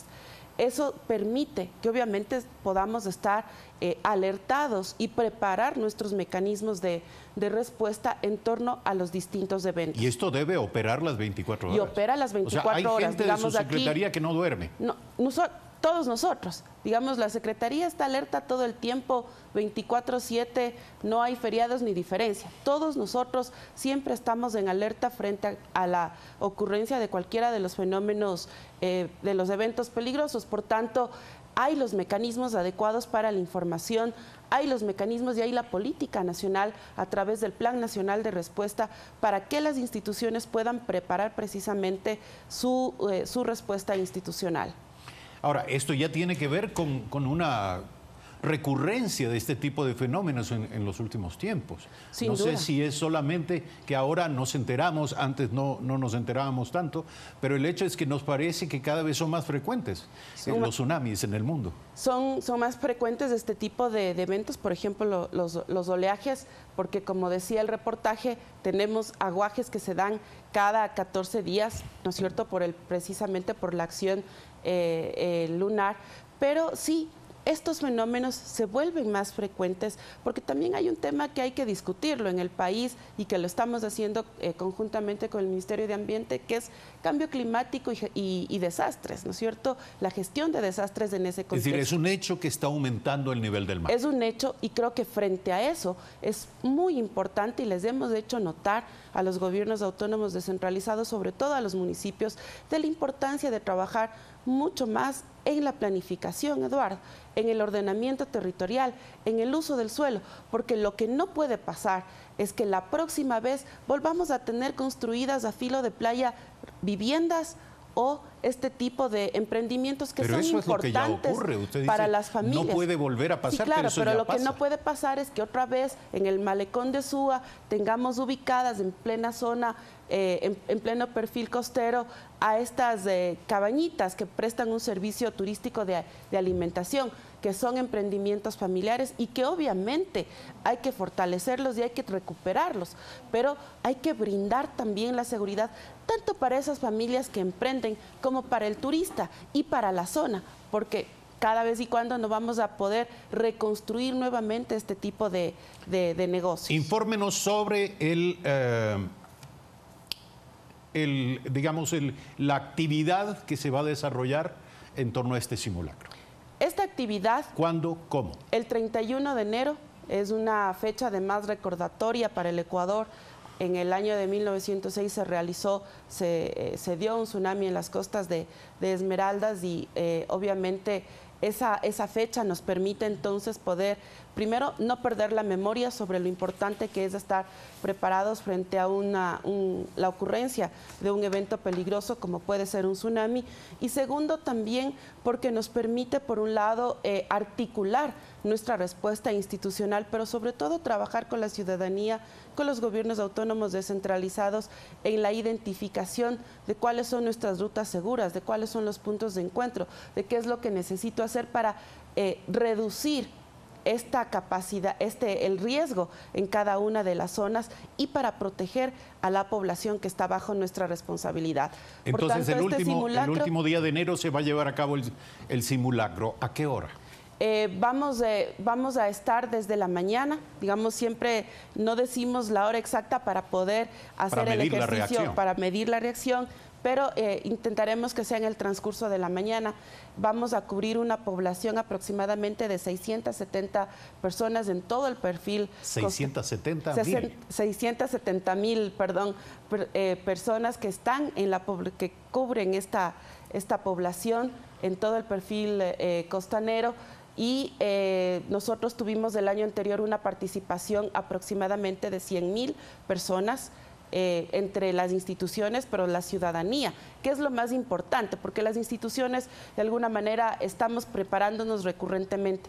Con la ciudadanía este ejercicio es vital y hemos trabajado el año anterior para poder preparar también esta acción y participación ciudadana. Mucha suerte, ministra, en esta actividad. Atención a todos nuestros compatriotas, todos aquellos a los que llega la señal de Ecuador TV en la costa ecuatoriana, estén preparados, estemos preparados, porque eso es un tema de responsabilidad con nuestras familias, con nuestras comunidades. Ministra, una pregunta final que tiene que ver con esto de la reinstitucionalización del sistema de gestión de riesgos en el país. ¿En qué fue a parar todo aquello de que la Secretaría de Gestión de Riesgos terminaría siendo otra cosa, institucionalmente hablando? Habría una reingeniería, de alguna manera se incorporaría también al sistema en la vieja concepción de la defensa civil, en fin. ¿En qué están ustedes? Gracias, Eduardo, por la pregunta, porque nos permite aclarar. Efectivamente, la Secretaría, a través del decreto 534, pasó a ser el Servicio Nacional de Gestión de Riesgos y Emergencias. Con eso podríamos decir nosotros, no hemos perdido la independencia y la autonomía, seguimos siendo una entidad autónoma. ¿Pero es solo un cambio autónoma. de nombre o qué?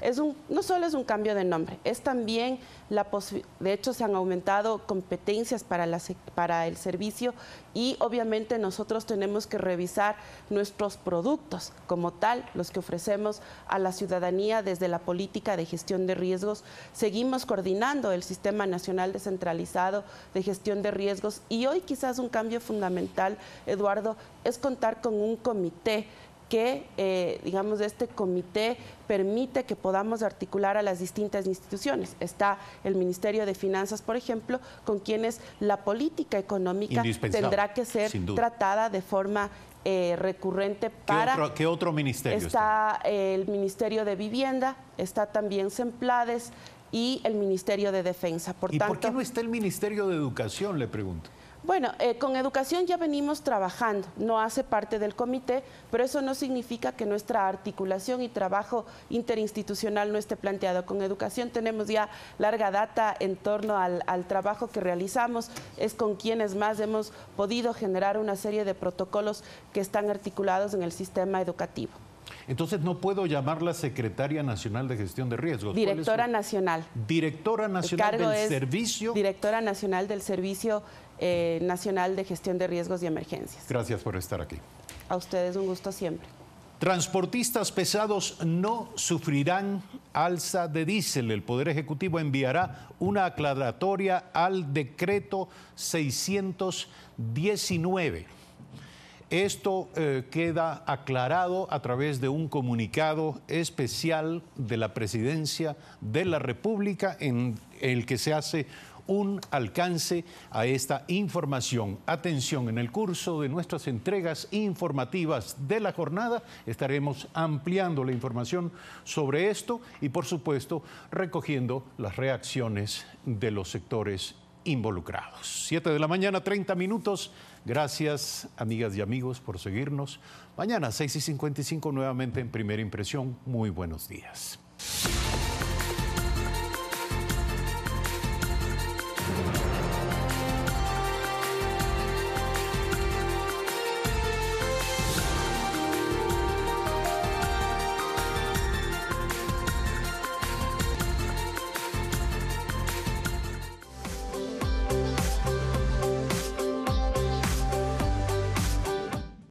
Cada noche, no solo traemos la noticia, te traemos a quienes son participantes de la misma.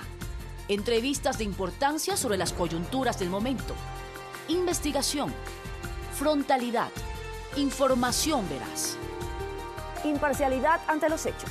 Si es noticia, está en Telediario. Telediario, de lunes a viernes 20 horas, por Ecuador TV. Hoy, Eje llega cuando Lale se acabó de casar. Con el poder que me da la ley y la Municipalidad Metropolitana de Estambul, los declaro marido y mujer.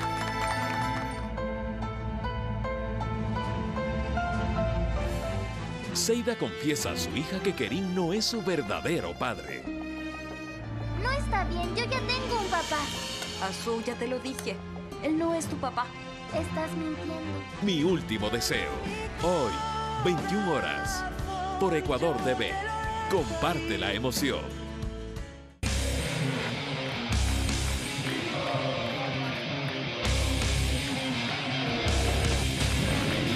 Fanático como tú. Comparte la emoción. En esta panadería hay un equipo maravilloso de trabajo. Soy Natalia. Yo soy Leo. ¿Vos? Sí. Yo soy Alex. Yo soy Pancho. Yo me llamo Sergio. Yo soy Claudio. Soy Víctor. A pesar de que intenten ponerles barreras. Es la mala con un policía. ¿Policía? Sí. ¡Vamos! Ellos se unirán por lo que quieren. Hasta que no nos garanticen que no los van a separar, de acá no entran ni salen nadie. Sí, solo sí. Estreno, sábado 12 de enero, 20:30, por Ecuador TV. Comparte la emoción.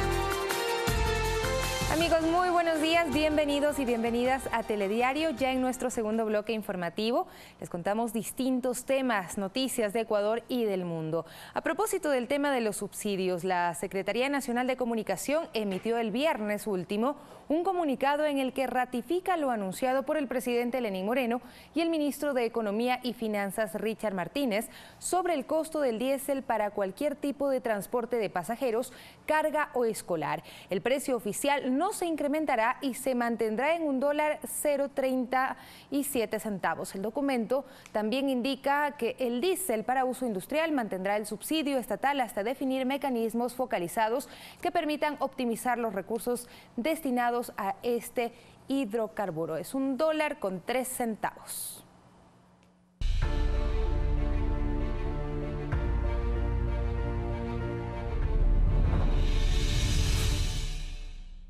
Y este 5 de enero se conmemoró el Día del Periodista Ecuatoriano. ¿Sabe por qué se fijó esta fecha y en honor a quién?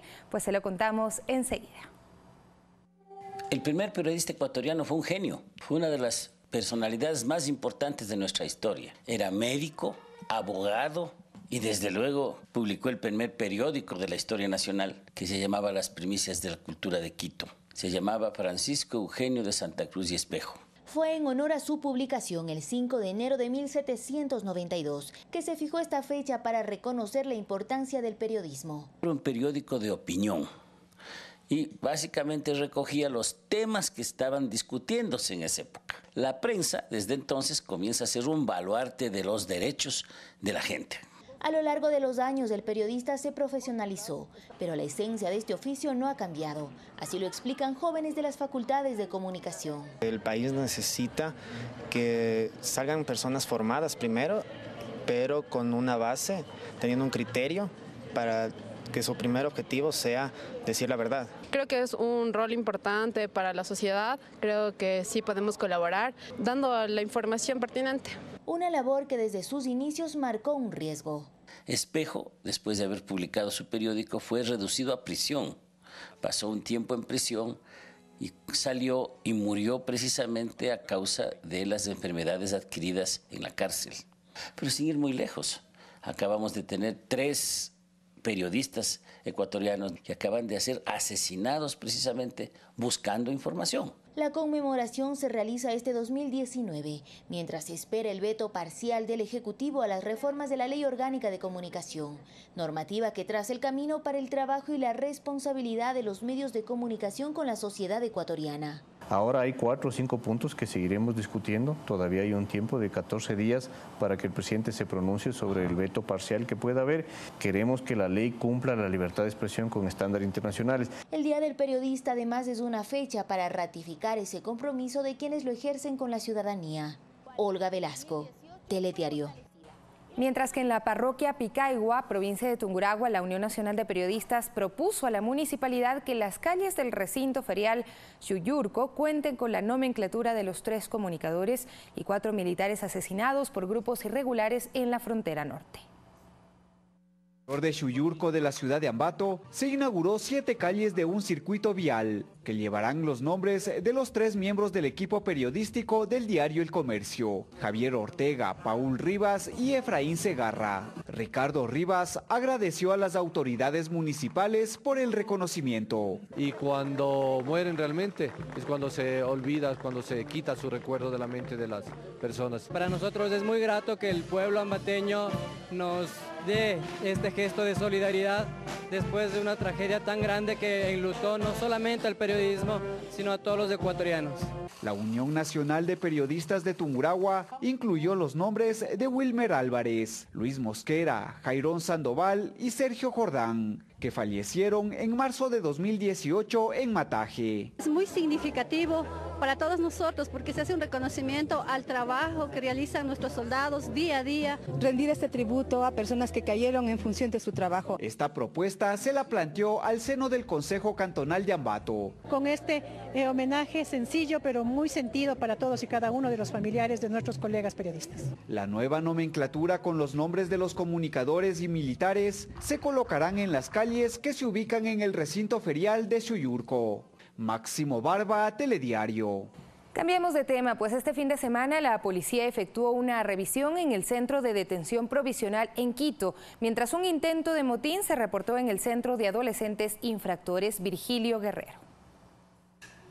Estas imágenes muestran cómo quedó el interior de uno de los bloques del Centro de Adolescentes Infractores Virgilio Guerrero, ubicado al norte de la capital. El intento de amotinamiento se efectuó luego de que se retiró un celular, explicó el coronel Carlos Blanco, jefe de operaciones de la Policía del Distrito Metropolitano de Quito. En el mal genio, en el mal momento, estos muchachos incendian los colchones, destruyen las estaciones en el interior donde ellos viven, que no pueden ingresar estos aparatos porque aparte de eso se convierten en formas de extorsión a quienes están ahí adentro porque les alquilan las llamadas a precios exorbitantes. De los 28 jóvenes que protagonizaron estos actos, 16 fueron trasladados a la unidad de flagrancias. Se les hizo un chequeo médico para ver que estén bien, que estén sin ningún problema, no hay heridos. Mientras el sábado en el centro de detención provisional ubicado en el Inca se registró una llamada de emergencia. Equipos de operaciones tácticas de la policía acudieron a verificar una posible fuga. Nosotros recibimos una alerta de una ciudadana que había llamado al ECU 911, por eso es que acudimos inmediatamente. Una posible evasión, sí, pero eso está descartado, como repito, se ha hecho el conteo de todos los privados de libertad y todos se encuentran aquí. Lo que impidió que se desarrolle con normalidad la primera visita del año que reciben los internos por parte de sus familiares. A visitar a mi esposo la primera vez que entró aquí y es fatal eso. Las actividades continuaron tras efectuarse la revisión a los más de 2.000 internos que están en el lugar. Olga Velasco, Telediario. 7 de la mañana con 40 minutos. Tenemos más noticias, pues este domingo en el Centro Histórico de Quito, cientos de feligreses participaron del Pase del Niño Rey de Reyes, un evento que atrajo la mirada de todos quienes pasaron por el lugar. Aunque el Pase del Niño Rey de Reyes es una de las fiestas más representativas de Riobamba, este evento se replicó por cuarta ocasión en Quito, con el apoyo de la Iglesia de la Compañía. Las calles del centro histórico se llenaron con cientos de devotos que participaron de este homenaje a Jesús, propio de la fe católica. Con esto culmina todo este tiempo de Navidad, desde que iniciamos con el Adviento, las 4 semanas de preparación. Si bien se conoce esta fecha como el Día de Reyes, con este evento se da una lectura más amplia de su significado. Porque la fiesta de Reyes nos recuerda que el mensaje de Jesús es un mensaje universal, convocatoria para todas las personas. Representantes de 124 parroquias de Quito participaron con el apoyo de grupos de danza e instituciones educativas. Fortalecer, elevar nuestra religiosidad, nuestro amor a Jesús. Por el amor y la fe en Dios. Una forma de demostrar las creencias arraigadas en nuestro país, acompañada de un mensaje más profundo, dice el sacerdote jesuita Gustavo Calderón. Mensajes de sencillez, de paz, de convocar a todas las personas, de poder perdonarnos, ¿no? De poder pensar en el país, de reconocer las fallas que pueden haber habido, pero sobre todo apostar por la reconciliación y la esperanza. Olga Velasco, Telediario. 7 de la mañana con 41 minutos y como todos los lunes es momento de conocer más sobre nuestros barrios. César García se encuentra en Chirillacu, en el sur de Quito, para contarnos sobre sus tradiciones, sitios históricos y su gente. César, lo tenemos ya, muy buenos días. Bueno, cuéntanos, ¿por qué debemos visitar el barrio de Chirillacu?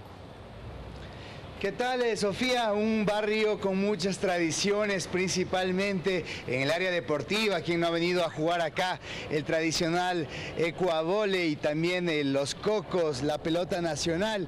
En fin, una gran cantidad de tradiciones con las cuales ha crecido este barrio y pues se mantienen durante los años. Rápidamente voy a presentar a Johnson Fernández, quien es dirigente del Comité Ciudadano de Salud, para que nos cuente algunas de estas anécdotas de lo lindo que tiene este barrio acá en Chiriacu. Coméntanos, tú que has crecido acá, ¿qué es lo que más recuerdas y por lo cual se debe mantener limpio, en orden y sobre todo con el cariño de sus vecinos este barrio? Gracias, buenos días al canal. En efecto, tenemos muchas cosas importantes de nuestro sector en Chiriacu Central. Tenemos reconocer desde este parque El Pobre Diablo, antes conocido como el Parque Túpac Amaru. Hoy conocer la ruta hacia el Camal, que hoy es el centro comercial de Chiriacu. Tenemos el antiguo Camal, el antiguo Camal, exactamente. Y asimismo tenemos sitios íconos como la Cinco Esquinas, la gastronomía. Tenemos un buen morocho ahí, ¿no? Por favor. Tenemos asimismo el tema de los talleres de mantenimiento del tren. Tenemos las canchas de vóley de Chimbacalle. Tenemos aquí como en nuestros servicios el Centro de Salud Chimbacalle, que nos presta muchos servicios, que tiene atención de parto diferenciado, que tiene atención de adulto mayor. Manejamos programas para personas que tienen sus problemas aditivos, diabetes, hipertensión. En esa canchita que estamos viendo, por cierto, todavía se juegan a los cocos, ¿no? Todavía tenemos, y es algo que queremos recuperar, que queremos que nuestra gente se involucre, reconozca y rescate la importancia de unirnos en estos eventos. Finalmente, lo importante es la unidad del barrio, la organización para poder mantener limpio y sobre todo un buen estado este barrio que tiene tanta tradición. Sí, en efecto, nosotros estamos trabajando en procesos y mecanismos de participación en donde nuestras organizaciones puedan identificarse, puedan desarrollar actividades, obviamente de forma planificada, para alcanzar y mantener lo que se dice el orden, la seguridad y la buena convivencia con nuestros vecinos.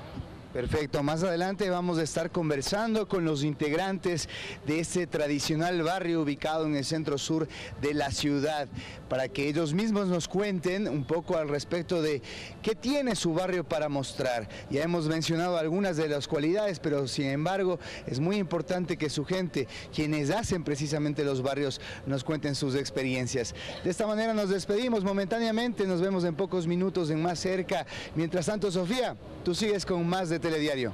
Así es, muchísimas gracias, César. Y pues, ¿y quién más que los propios habitantes de estos sectores de la capital para contarnos sus experiencias y para ser embajadores turísticos de sus barrios? Vamos a una pausa y enseguida regresamos con la información del mundo.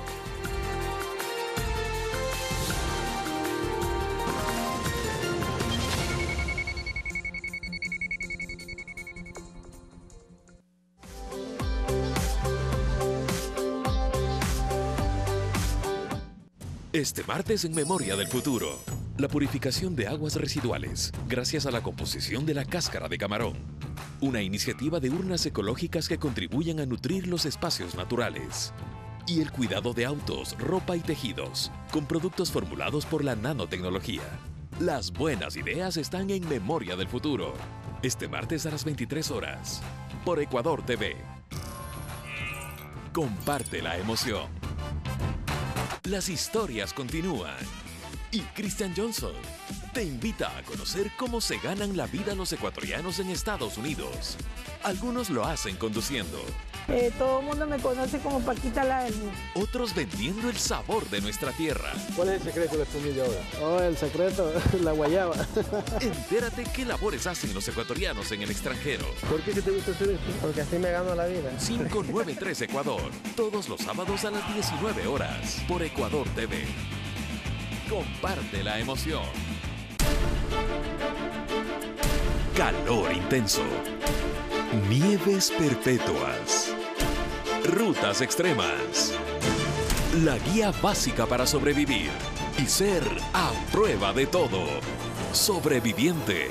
con Bear Grylls, de lunes a viernes 19 horas. Por Ecuador TV. Comparte la emoción.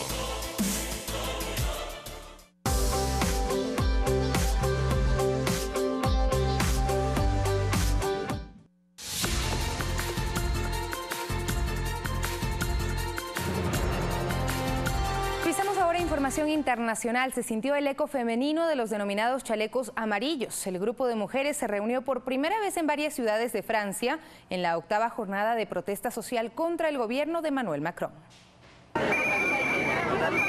Con globos y pancartas, cientos de mujeres recorrieron pacíficamente las calles de París para unirse a las protestas realizadas en las últimas 8 semanas por el llamado movimiento de los chalecos amarillos. La inestabilidad salarial y la incertidumbre ante el futuro pensional y estudiantil fueron algunas de las inquietudes expuestas por las manifestantes que corearon vivas en favor de mejores condiciones de vida. Este grupo se concentró en la popular Plaza de la Bastilla y avanzó hasta la Plaza de la Ópera, punto en el cual las esperaban decenas de agentes de policía preparados para contener los desmanes que pudieran registrarse. Pero la jornada transcurrió en calma. Mientras que vandalismo y violencia se vivió en la jornada del sábado en París. La marcha reunió unas 50.000 personas quienes exigen la renuncia del presidente Emmanuel Macron. Fernanda de la Bastida, Telediario. Y el asesor de Seguridad Nacional de Estados Unidos, John Bolton, aseguró durante una rueda de prensa conjunta con el primer ministro de Israel, Benjamín Netanyahu, que la retirada de los soldados estadounidenses en Siria se realizará asegurando la defensa de los aliados del país norteamericano y garantizando la derrota del Estado Islámico. Bolton adelantó que hasta el momento no existen plazos para la salida de las tropas norteamericanas. Información en desarrollo, horas de incertidumbre en Gabón, un país en la costa del Atlántico en África Central, tras el aparente golpe de Estado que anunció esta mañana un grupo de militares. El gobierno asegura que los amotinados fueron arrestados. En los alrededores de la sede de la radio pública que los militares ocuparon, se han escuchado algunos disparos esporádicos. Esto mientras que la Unión Africana condenó enérgicamente la intentona golpista. Y en el Vaticano, en una plaza de San Pedro repleta de fieles, el Papa Francisco llamó la atención sobre la situación de los 49 migrantes bloqueados en el mar a bordo de 2 embarcaciones. Se trata de 2 buques de la ONG Sea Watch 3 y CI, el primero que rescató a 32 inmigrantes hace 15 días, entre los cuales se encuentran 3 menores no acompañados, 2 niños pequeños y un recién nacido. El segundo, el CI, con 17 inmigrantes a bordo desde hace una semana. Malta permitió hace unos días que las 2 embarcaciones entraran en sus aguas territoriales para resguardarse del mal tiempo, pero hasta ahora ningún país de la Unión Europea ha ofrecido un puerto para desembarcar a las 49 personas rescatadas.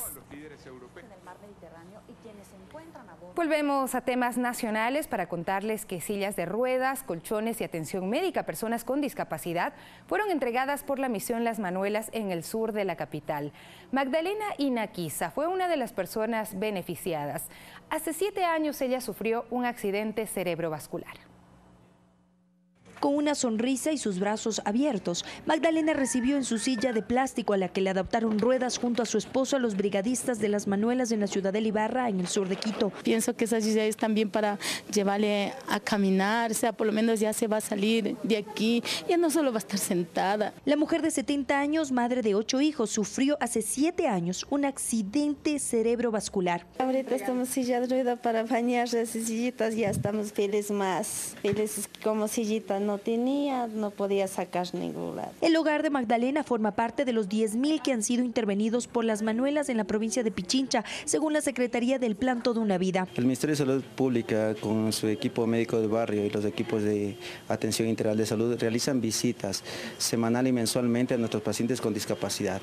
Los brigadistas, junto a médicos del Ministerio de Salud, también visitaron la casa de Jenny y Diego Toaquiza, quien tiene el 96% de discapacidad física por una enfermedad congénita. La familia, oriunda de la provincia de Cotopaxi, es beneficiaria de una vivienda en la urbanización Huarcay del Plan Casa para Todos, donde viven hace varios meses. Recibiendo, gracias a Dios, ayuda, estoy feliz. Ahorita estamos silla de rueda para bañar esas sillitas, ya estamos felices más. Felices como sillita no tenía. El recorrido continuó y la anhelada silla de ruedas y otras ayudas técnicas llegaron para Luis Yumiquinga, que tiene el 99% de discapacidad física. Ahora podrá movilizarse junto a sus hijas. Nos han entregado un colchón antiescaras, una silla de ruedas con cojín antiescaras, esto para evacuar, pañales, que es una cosa buenísima, sobre todo para las personas que no tienen, ya digo, mis padres no tienen medios económicos. Hasta el 30 de noviembre de 2018, brigadistas de Las Manuelas identificaron más de 98,000 personas con discapacidad a escala nacional y han intervenido 152 cantones en las 24 provincias del país. Valeria Villarroel, Telediario. Y hoy compartimos la historia de un artesano a quien le amputaron una de sus piernas y estuvo al borde de la muerte. A pesar de su discapacidad, él encontró en la pintura y en la ebanistería la motivación para emprender su negocio y sacar adelante a su familia. Conozcamos esta historia. William Duque aprendió el oficio de ebanistería de la mano de su padre desde que era un adolescente. Comencé a perfeccionarme, he trabajado en canales de televisión, he hecho montajes para reinas de Guayaquil. He hecho 1.000.000 cosas, te digo, en madera, en pintura. De adulto, una infección severa en todo el cuerpo lo llevó a perder una de sus piernas. Durante la operación, que quedó en coma y a pocas horas de ser desahuciado por los médicos, sucedió algo inesperado.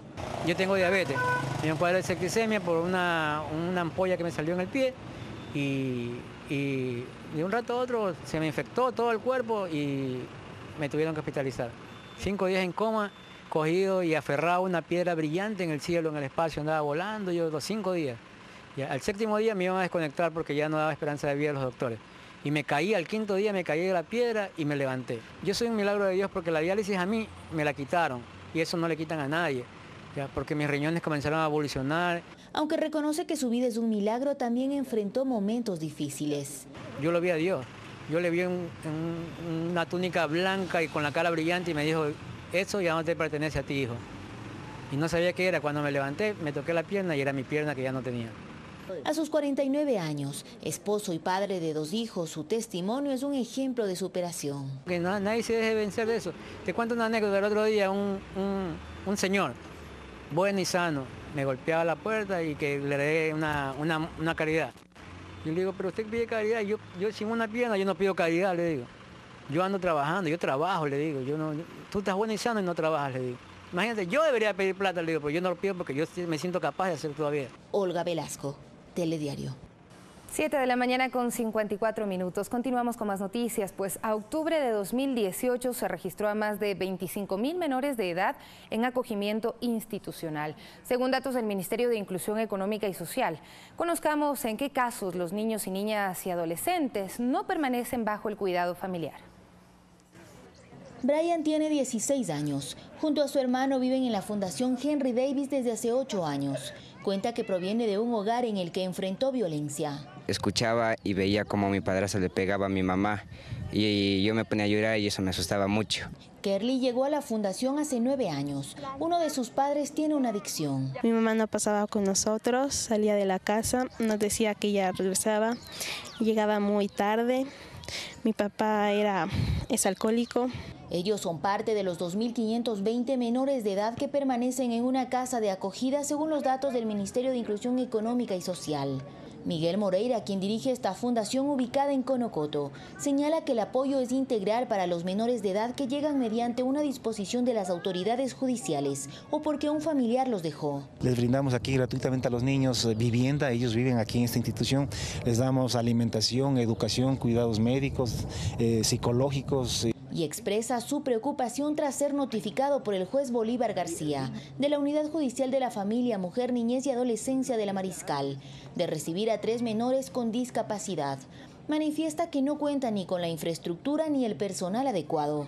Estos niños serían vulnerados sus derechos en este lugar porque no tendríamos cómo atenderlos. El Estado debería hacer el esfuerzo necesario para que a la familia de estos niños, porque tiene familia, se les provea de los recursos para que ellos mismos puedan cuidar a sus propios familiares. Sara Oviedo es vicepresidenta del Comité de Derechos del Niño de la ONU. Detalla que un juez debería tomar la medida de enviar a una casa de acogida en última instancia o en un caso extremo. De que el equipo social judicial del juzgado haga toda la investigación necesaria para encontrar algún familiar que se pueda hacer cargo.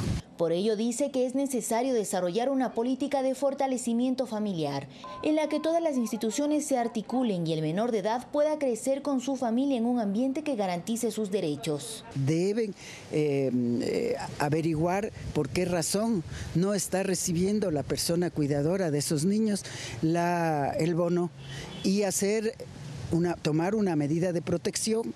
Mientras tanto, Brian y Kerly tienen sueños, además de alcanzar una familia. Quieren ser profesionales y construir un mejor futuro. Olga Velasco, Telediario. Y en la provincia de Tungurahua, la ciudad de Píllaro se vistió de rojo. Los llamados diablos se tomaron las calles céntricas de la urbe.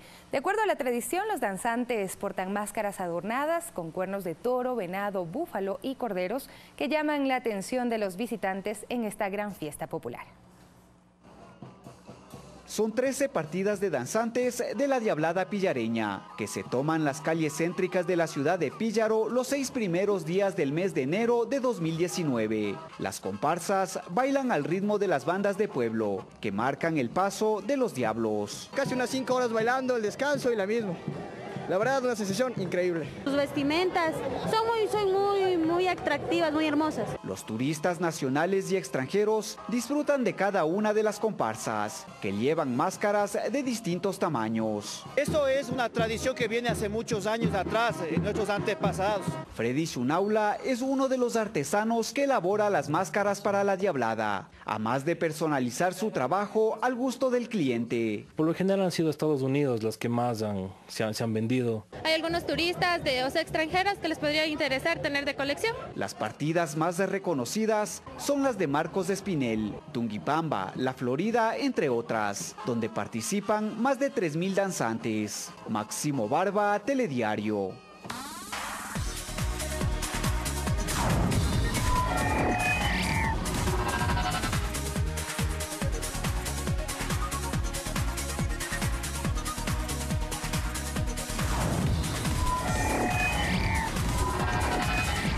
Y ahora les presentamos a un robot que se desplaza con facilidad en diferentes superficies.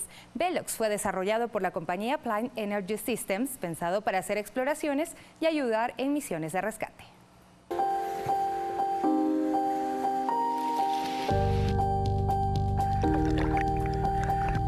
Velox se desliza por la tierra como si fuera una serpiente y se desplaza por el mar como si fuera un calamar. Según los creadores, el robot cuenta con aletas de 4 dimensiones, con una geometría amplificada que le permite nadar y moverse por el suelo.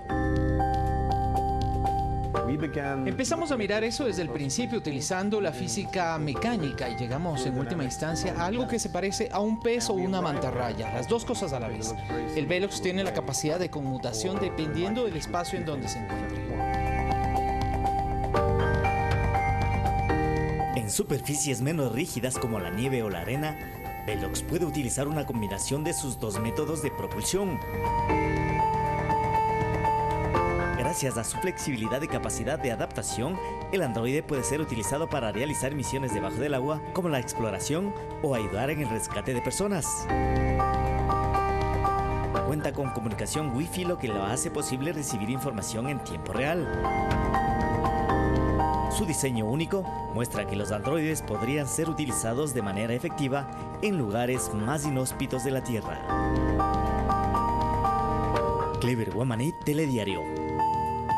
8 en punto con nuestro segmento Red Tecnológica. Finalizamos esta emisión de Telediario. Gracias a ustedes por permitirnos acompañarles. Viene enseguida Arturo Barriga en su programa Más Cerca. Más noticias tendremos a las 13 horas. Hasta pronto.